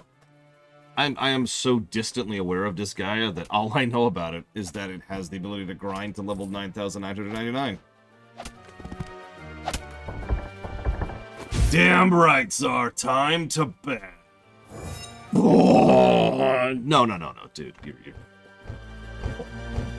You are more than capable. In fact, we actually have an entire channel. Oh my god, Caesar just showed up with reinforcements. Oh my god! Oh, why am I playing this game?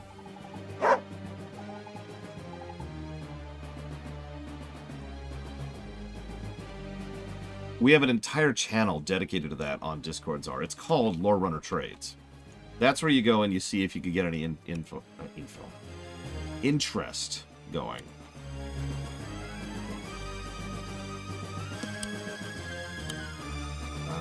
Okay. Time to just kind of destroy the entire enemy base, I guess. Because I ain't playing anymore. I'm sick of all this crap. You're all dead. You're all dead.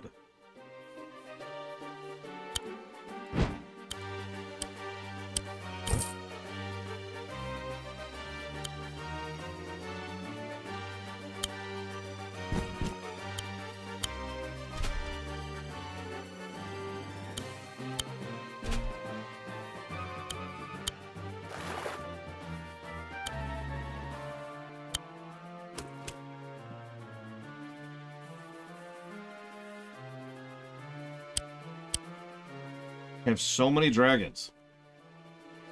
I have so many dragons. This is not in-game music. We gave up on the in-game music. We didn't choose the in-game music. The in-game music chose us.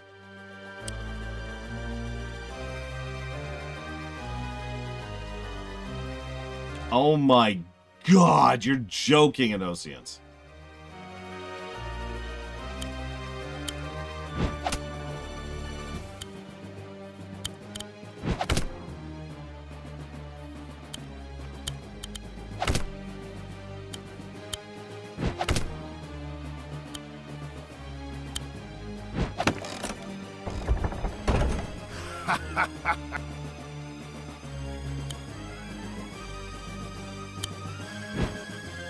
Something that's really unfortunately common in an inordinate quantity of games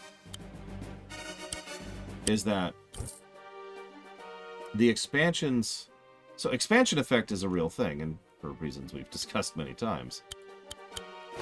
But sometimes they just need the expansion to be something they kind of throw together in order to keep the player interested while they're working on the sequel or another project entirely.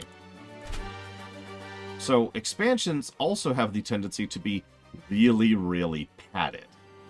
With long, sloggy maps, or long, sloggy missions, or long, sloggy grind.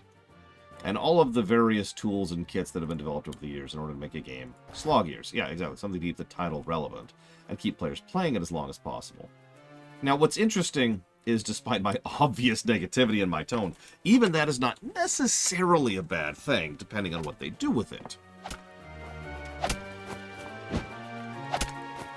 But you can see how effortlessly that can slide into bad. Honestly, yeah, like Dragon Age Awakening. Don't mistake me, Dragon Age Awakening had several things I rather liked. But as I showed during the most recent review of Dragon Age Awakening, that was a net negative expansion. And it dragged Origin's score down.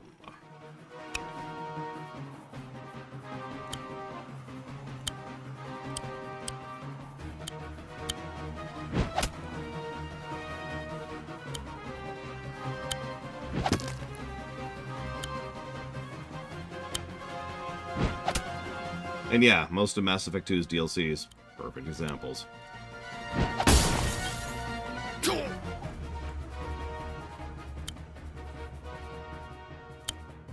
And yeah, Morrowind's expansions.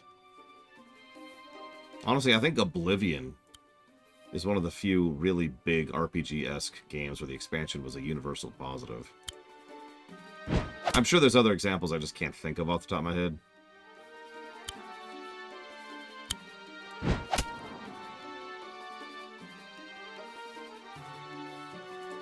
No, you can say I'm wrong. It's okay. I'm wrong every day, Lord Harrimont. You know what I mean, though, right?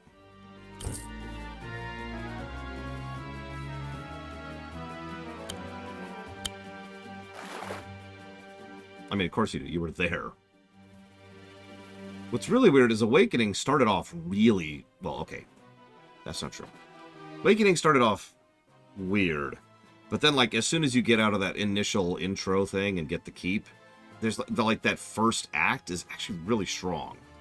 Lots of directions you can go, lots of cool stuff. Some interesting keep mechanics and some build-up mechanics and some hold court mechanics.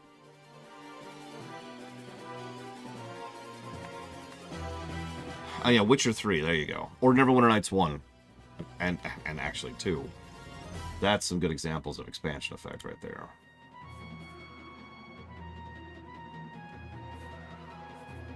Listen, if you're not willing to look up a guide, then maybe you should just get good.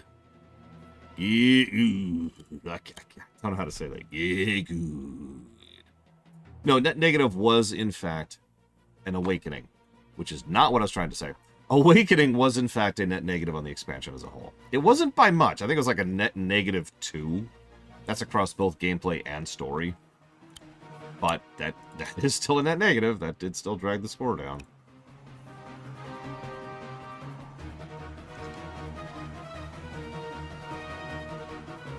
What the heck does that mean?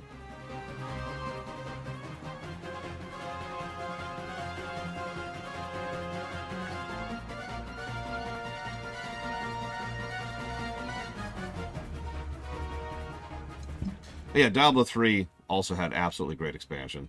So did StarCraft 2, while we're on the subject. WoW has had... we'll talk about that later.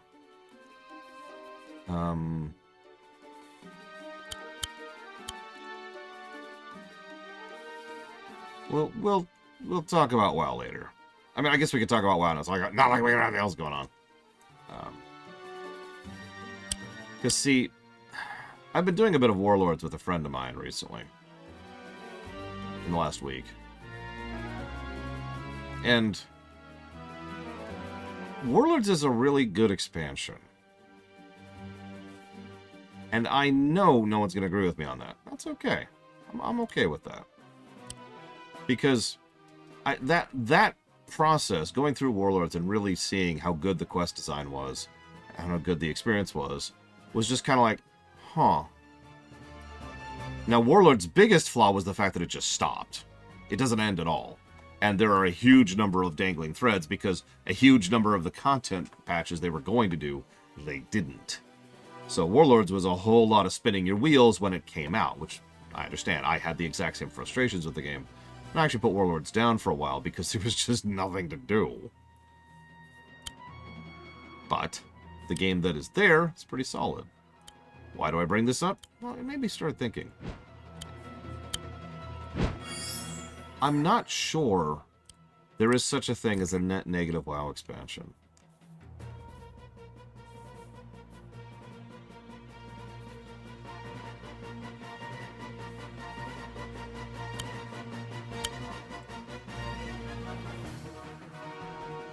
Just interesting to think about, because even for all the crap I fling at BC, which is probably going to be the worst scoring expansion, BC was still a big jump up from vanilla, and might still score net positive.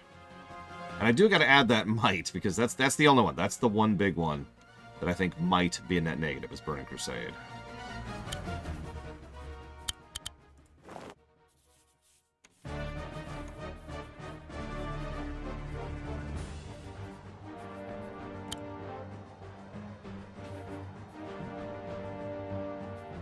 I mean, yes, Colgrim? I don't disagree with that. But that is also the game we're reviewing. Do I think vanilla is a net negative? You know, weirdly enough, I'm not sure. As much as I bash and scream and rave and rant about how much vanilla sucks, I'd rather rip out my teeth than play it again. Vanilla might not actually be a net negative game. Not that I'll ever know.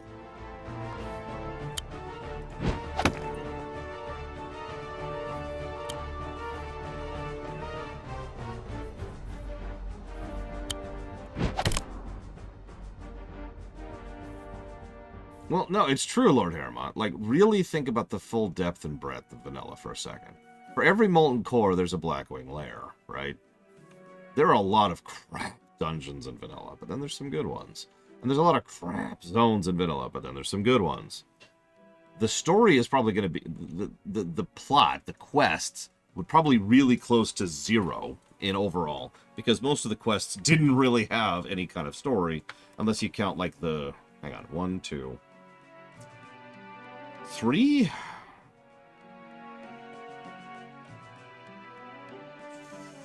4 if you really stretch it, story arcs that we're going through at vanilla.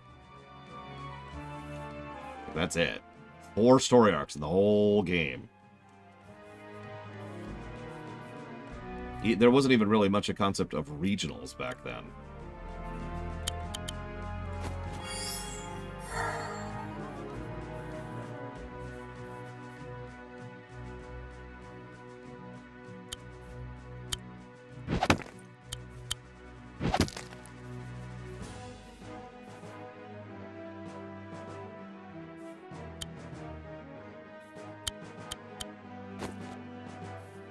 I wouldn't give world building positives to vanilla, but by contrast, there would be some visual storytelling positives and, like it or not, brickwork.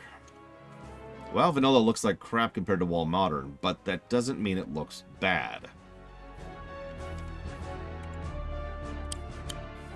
That's a bit of a distinction.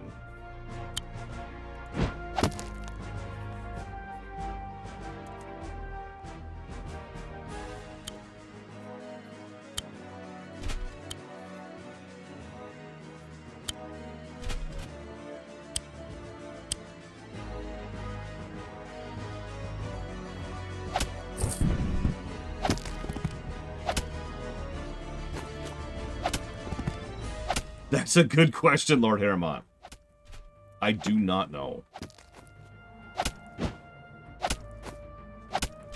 So you mean of the big 3, Golgrim? Or the big 5, if you believe in that? Yep, there's those spawning ads.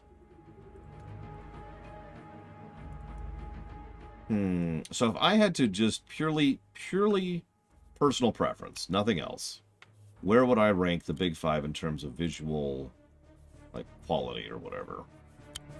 Visual enjoyment, let's put it that way. So at the very bottom...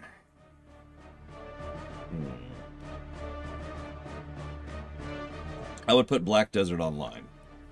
Now, I know that's a weird choice that a lot of people are going to disagree with quite a bit, but I kind of don't care. Black Desert Online just does not look good to me. It doesn't. I actually really dislike the aesthetics of the game, and I think that it just... I would almost argue it has no style, but that is, of course, inaccurate. It just... I can't stand it. So, Black Desert Online, bottom. Dead bottom. Above that...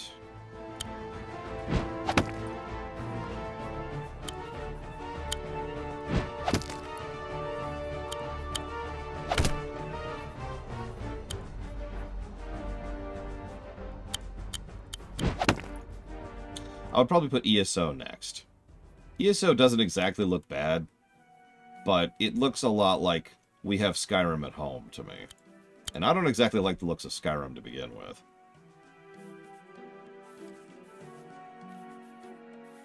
So, Black Desert Online on the bottom because preference. ESO because genericness. No!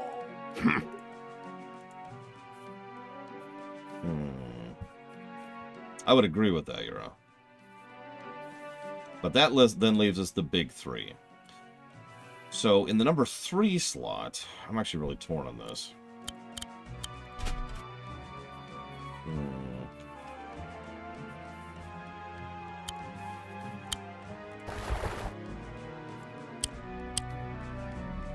I think I put Guild Wars 2 in the number 3 slot. Guild Wars 2... It's very difficult for me to explain why I don't like the look of it. But I don't. But it's almost always the terrain. Hey, Cloden.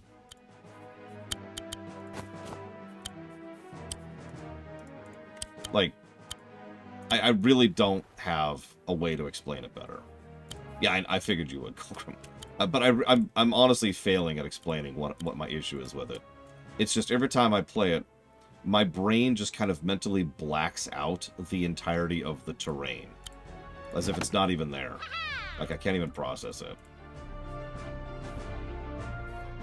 Now, the individuals, I'm with you. This is why Guild Wars 3... Bleh, Guild Wars 2 is in the number 3 slot. Better than ESO and better than BDO. Is because the people look great. The animations of the people, the Char are fantastic. I love the Char, I love the Assurance, I love the Sylvari. All 3 of them are really, really cool looking, and, you know, the kind of thing where it's like, oh yes, I want one of everything, right? Because their animations and their visuals, and yeah, the spell effects, the weapon effects, the armor appearance, top-notch. My only issue is with the brickwork, not the sprite work.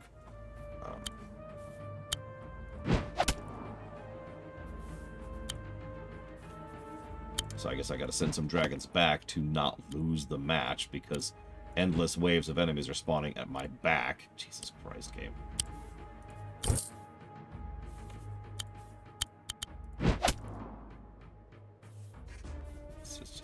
We've pretty much swept the enemy. And they're just like, doo-doo-doo-doo-doo. What? We're fine. What? What's the issue here? You could just give us the gold. We just want your gold. Your GP or your HP. Come on. This isn't hard.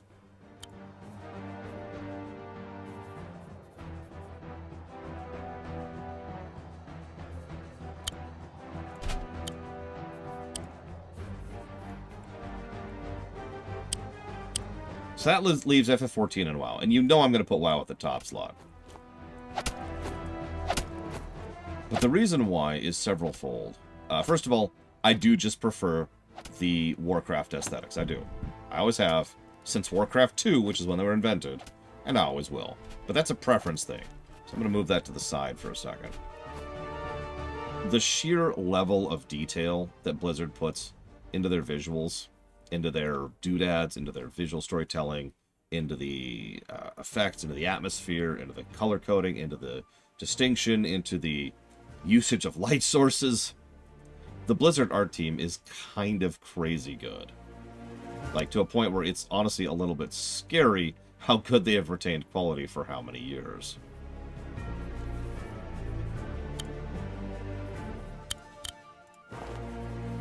Like, I cannot help but just gape in awe at some of their zone design.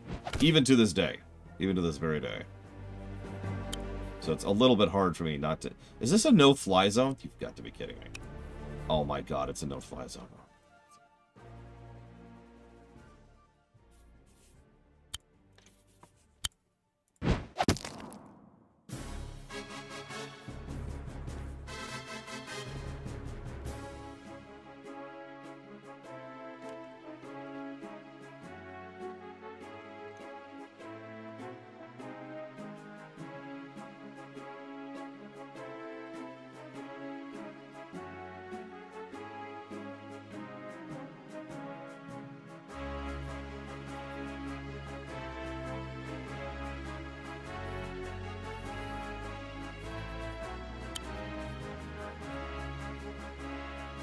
Abso-freaking-lutely not. Wargroove. I will show off one to show it off. And then I will walk away from it forever and never look back.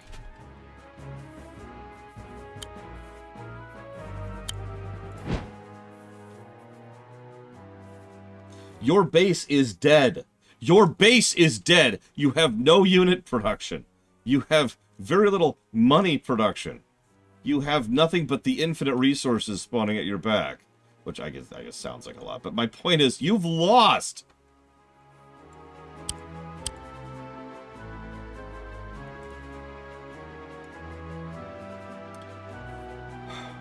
Anyways, yeah, I would put WoW above FF14. I enjoy how FF14 looks quite a bit, obviously. But at the end of the day, it will always look like FF12 to me. A PS2 game. And that's good. But, end statement, you know?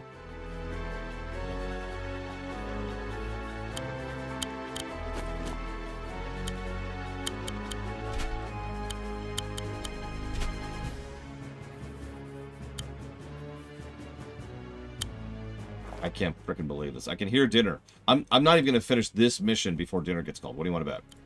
What do you want to bet? Oh no, it absolutely looks better than FF13, 100%. But then again, I also think FF12 looks better than FF13. Oh yeah, FF14 likes over-design, which I've never been a fan of. That's just a preference thing.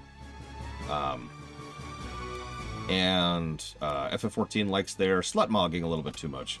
Which, I admit, isn't something I'm really going to hold against the people or the game. But is something I do not enjoy.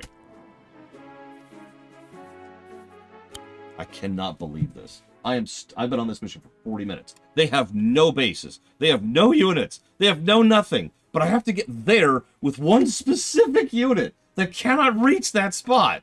Because all I have are flyers, because I didn't realize I was indoors. It doesn't even matter that they're flyers, because I have to get in there with that dude who, by the way, if he dies, the mission's over.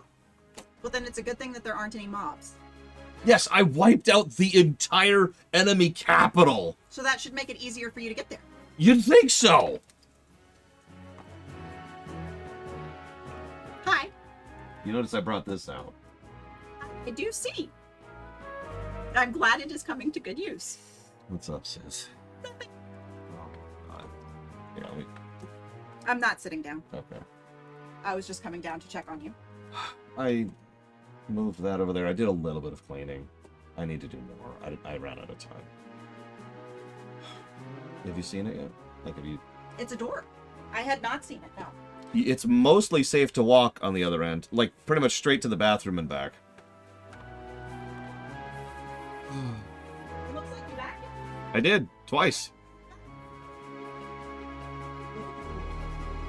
Yeah. Are you making fun of me? Okay, I accept. Now, having said all that, there's a reason I still put FF14 on the number 2 slot, because it still looks really, really good. It is a very solid-looking MMO, and I mean, you know how much effort I've put into cosmetics in that game. Like, hell yeah, you know? I still think it beats the pants off of the other MMOs. This is the box it goes in. Remind me what tape we're looking for? The Scotch tape, clear present wrapping We don't, tape. like, have any. We should have. We totally don't. Kazra bought 3 things. It exists. When I it shows back up, it goes into just the box. put it with. Oh, right. Question. That stuff. Well, actually, here. Let me. That's Chris.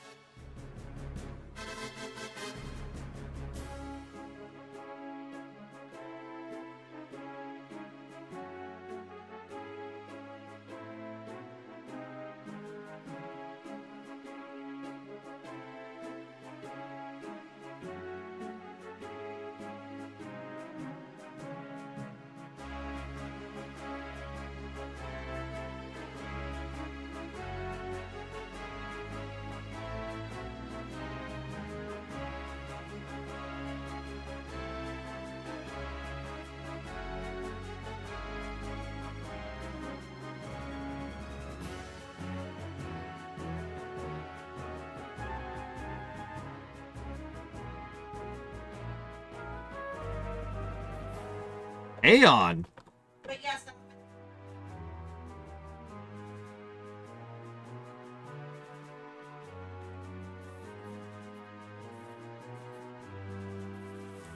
What am I doing? Who am I playing as? Is there any enemies left that are on the ground? No. Okay.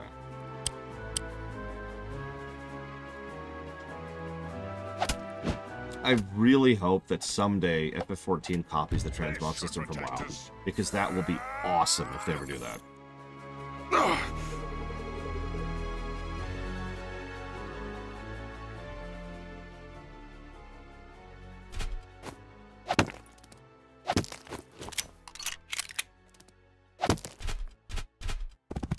Terra... So hang on. We've been talking about graphics across the board, but really, there's actually 3 different four categories of graphics, right? We should really be counting everything in this.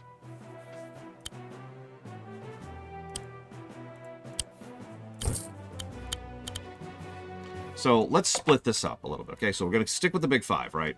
Spell effects. Just spell effects, okay?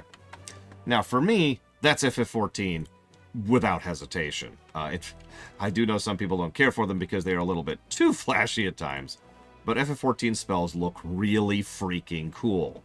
I will freely admit that one of the things I enjoy most about playing a white mage in FF14 is spawning gigantic holy flowers on my enemy so that they can then explode. So, spell effects, FF14, super win. In the number 2 slot, I would probably put WoW, especially with the spell update they did a few years ago. And then 3 would be Guild Wars 2. I suppose 4 would be BDO, and 5 would be ESO. ESO's spells, I don't like at all. It's probably one of the only visual things I actively don't like about ESO. I know I keep putting it towards the bottom of this list, but please remember that that still puts it way ahead of everything else, right? So, ESO spells are probably the only thing I actively don't like visually about ESO. I have just dragons everywhere, and they can't do anything. I have swarmed the enemy with dragons, and lo, they're mocking me. So that's that. So then, character models. Not transmog. just the characters themselves. So that's how they look, how they animate. Animation is a really, really big thing about visual appearance for a character for me. That's a tough one, because pretty much all of the big five do really good on the character side of things. I've already mentioned that BDO just isn't my thing, so let's just put BDO at the bottom for all of them. Oh, absolutely, Claude. That's a really good one. So... that is a really tough one.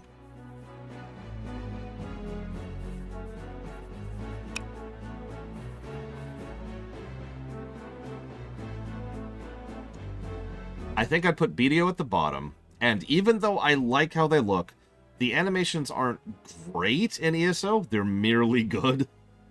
That's the level of refinement we're getting to here. So I think I'd put ESO in the number 4 slot. So that then leaves... I think I'd put FF14 in the number 3.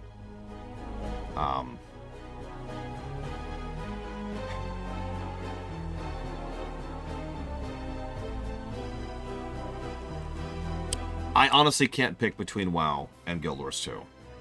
Both of them just look so good and are so well animated. Char, Ashuras, Sylvari, Forsaken, Blood Elves, Tauren, frickin' Nightborn, Volpera, Worgen. No, I can't pick. They're great. They're both... like, it would be such a minute difference between the two that I'm just going to give it as a tie. So that brings us to Transmog. So WoW wins easily on Transmog. But after that... oh,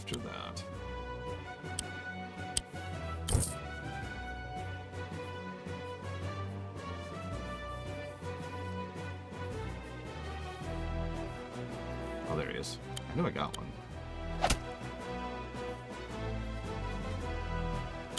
Yeah, no, WoW Transmog is not only something I really, really enjoy, and have spent literal days designing, but there's just so much of it, and there's so much variety, and there's so much different designs, and you can mix and match, and it's solid.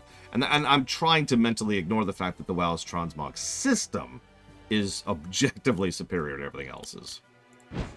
Like, WoW's Transmog system is crazy. The menu, the interface. Now, Guild Wars 2's Transmog. So hang on, WoW's at the top. BDO's at the bottom. ESO's here. So that leaves us the number 2 and the number 3 slot. I'm probably just going to go ahead and solidly give that number 2 to FF14. I admit this is kind of a weird one, because Guild Wars 2's armor looks legit. Especially the legendary stuff. But getting Transmog and using Transmog in Guild Wars 2 is kind of a thing. And almost all of it is real money. And I don't know what else to add to that. Every suit you will see me use when I finally stream Guild Wars 2 is a suit I've purchased with real money.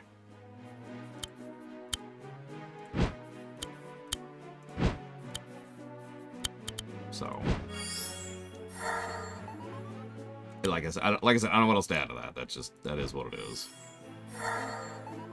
So yeah, FF14, legit and solid. So WoW, FF14, Guild Wars 2, ESO, BDO. So brickwork, terrain, right? The visuals of the area and the grass, the skybox, you know, weather effects, that kind of thing.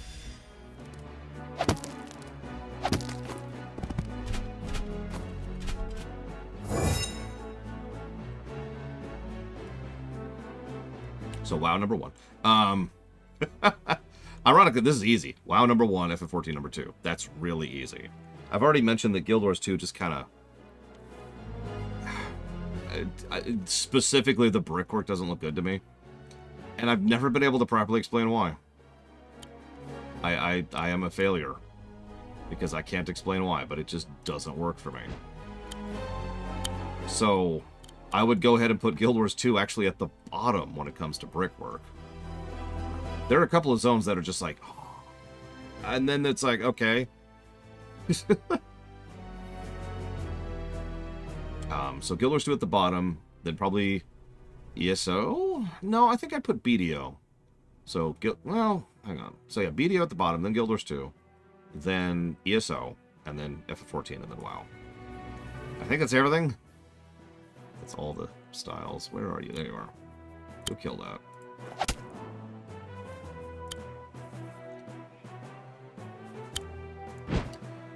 I will admit, so hang on. Sorry. Caveat about ESO's transmog, and this is fully my fault. I'm still in vanilla. So, like, if we only looked at vanilla transmog for any of these expansions, they would all score much, much worse. So, big, big, big caveat there.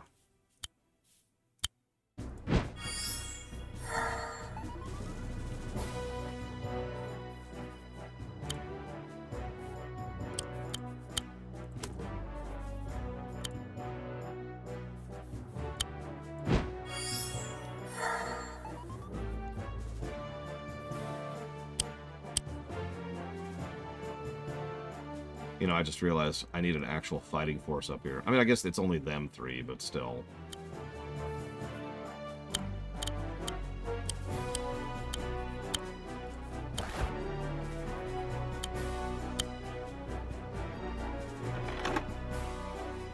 Aw. Why do I hate BDO? I mean, so the reason I hate BDO... an anime... giant tits, and... any questions?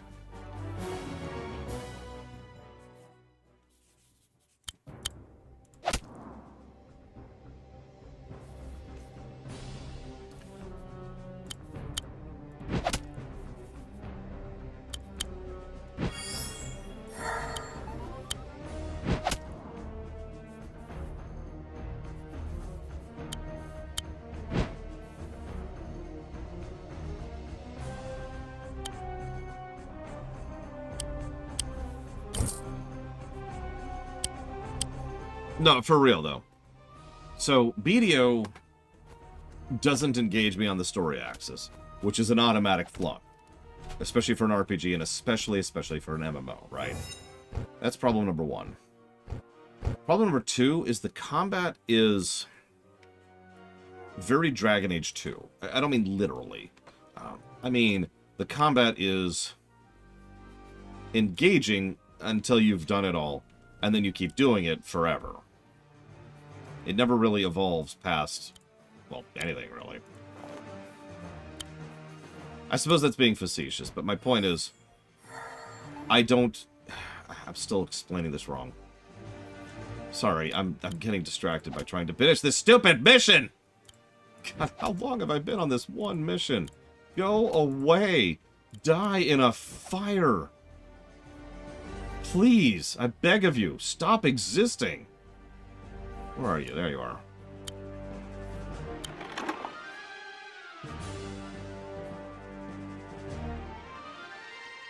No. Let me try. I need to be more detailed. Yes, first of all, BDO is very pay-to-win. Second of all, it is very PvP-focused. And that's kind of what I was trying to get at. The game tries to develop depth by having player versus player content, not by having player versus environment content. As a consequence, there's kind of not really a lot to do, and the gameplay is deliberately kept what I would call simple for the purposes of balances, the same like with something like, say, League of Legends. That's problem number one. Problem number two is, while the core combat itself is actually quite legit, they don't do anything with it. So, I want you to imagine, like, the incredible gameplay and controls and moves and kit of, say, Kingdom Hearts 2 Final Mix with the boss design of, say, 358/2. It just... they don't do anything with it. Because all of that amazing combat is designed to be focused at other players and not anything that's engaging, right?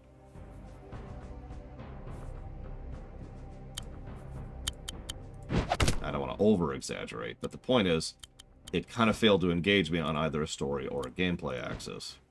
I tried BDO because me and my friends were looking into, as we often are, you know, another co-op game. That was not one for us.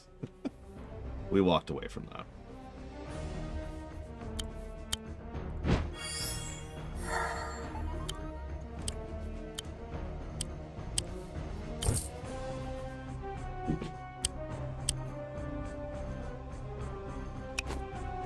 Having said that, if you're into PvP, BDO is pretty legit. Although, I can also say that about FF14, and,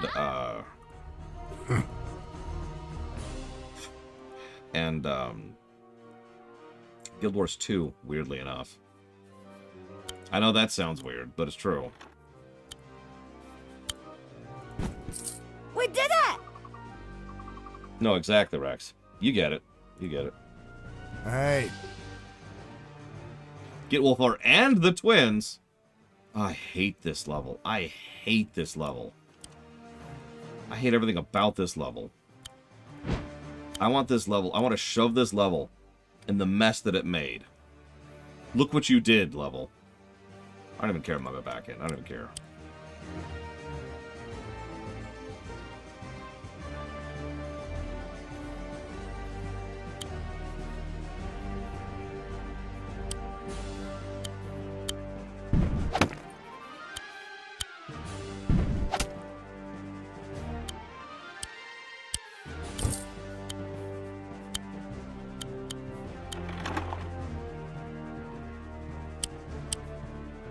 I want the person who made this level to die in a fire. I want them to experience true pain. Yeah, though it's really funny. The one thing everyone universally praises about BDO is the character creator. Allow me to give that both praise and recrimination in the exact same sentence. Hear me out for a second. WoW actually has a pretty solid character creator, but at the same time, it definitely lags behind most of the other MMOs. Now, as absolutely bizarre as it's going to sound, I think that's a good thing. Is that it? God, that's really all I can do right now. Okay, whatever. The reason why is because the time and effort in WoW is spent on something else. The outfits. They could, and they've talked about this before, they could spend a fairly large amount of time and effort and work in really, really fleshing out the character creation, because, you know, that takes time and effort, and they can totally do that. But instead, they spend all that time and effort on the outfits, which is, let's be honest, what you're actually going to see on your character. Or if I could phrase this slightly differently, your character customization in WoW is your transmog. Like, that takes the same slot.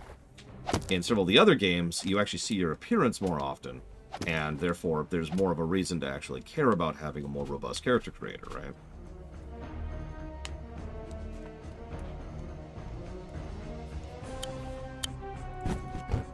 Errol, Orla.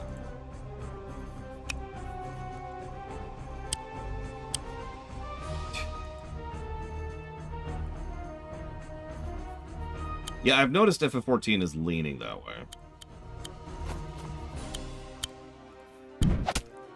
It's actually funny, because I'm probably going to be using those glasses till the end of time. No! Huh? Yeah, sorry, we murdered Emmerich because, honestly, because I hate you. Because I just hate you. I want you to know this. I hate you.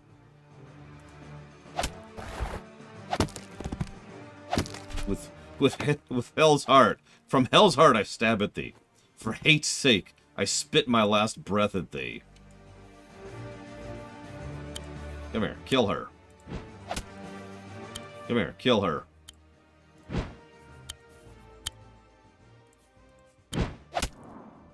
I want you to see the dragons descending upon you, murdering you in your final moments. I want you to understand terror and fear. I'm going to delay one more turn just to get this one last bit of spite. I saw that, Rex.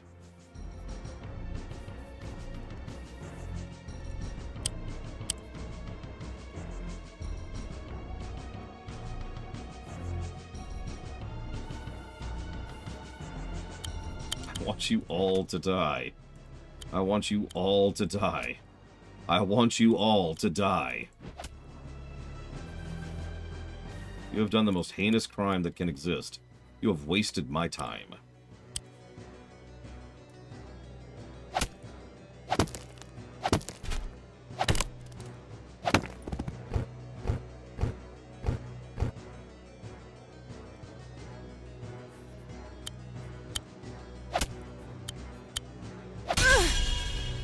Die.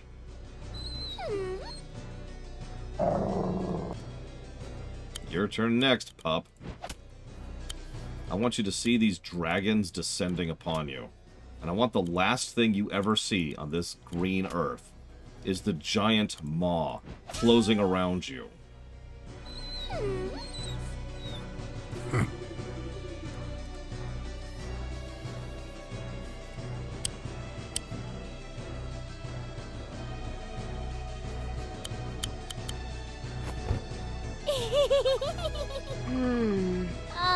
Hey. Oh.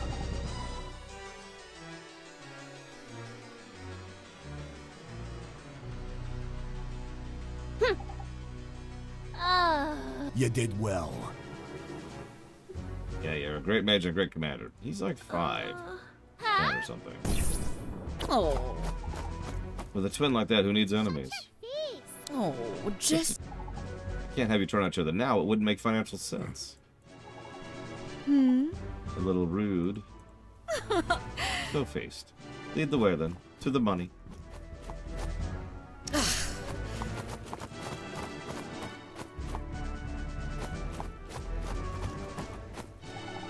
I'll be glad to get out of Cheriston. They're so intolerant of criminal activity here.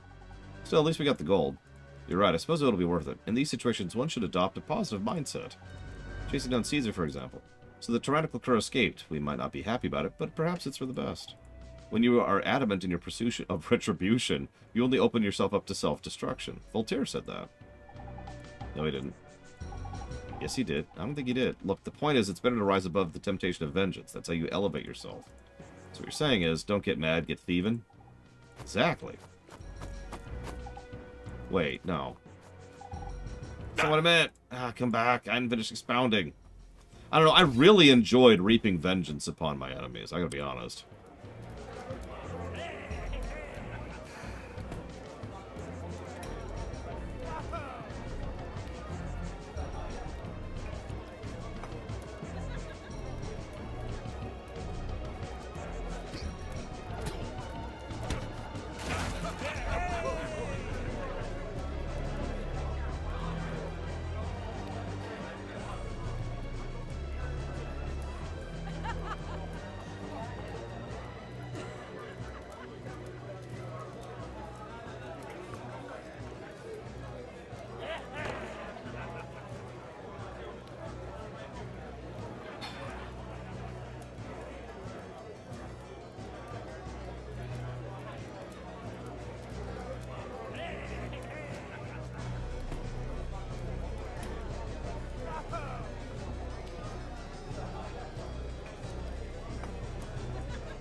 Okay. At current projections, this will take us all day tomorrow to do the last...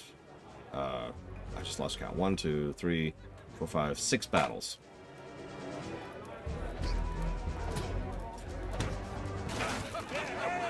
On easy.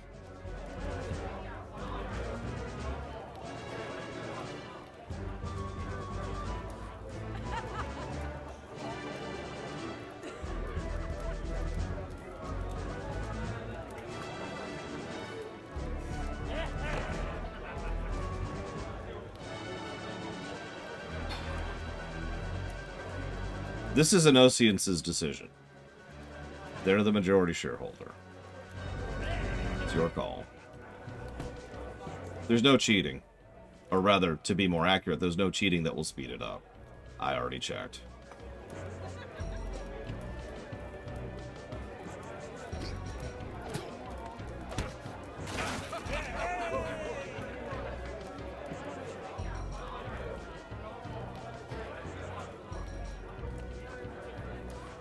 I hate to call it quits. This would be an incomplete run.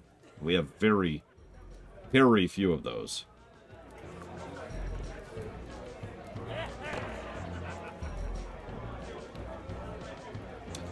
Tell you what, let's compromise. We're not going to finish now. But we'll finish tomorrow. Tomorrow, at roughly 9 a.m. Eastern Standard Time, soft start time, we will slog through a boring, badly designed game.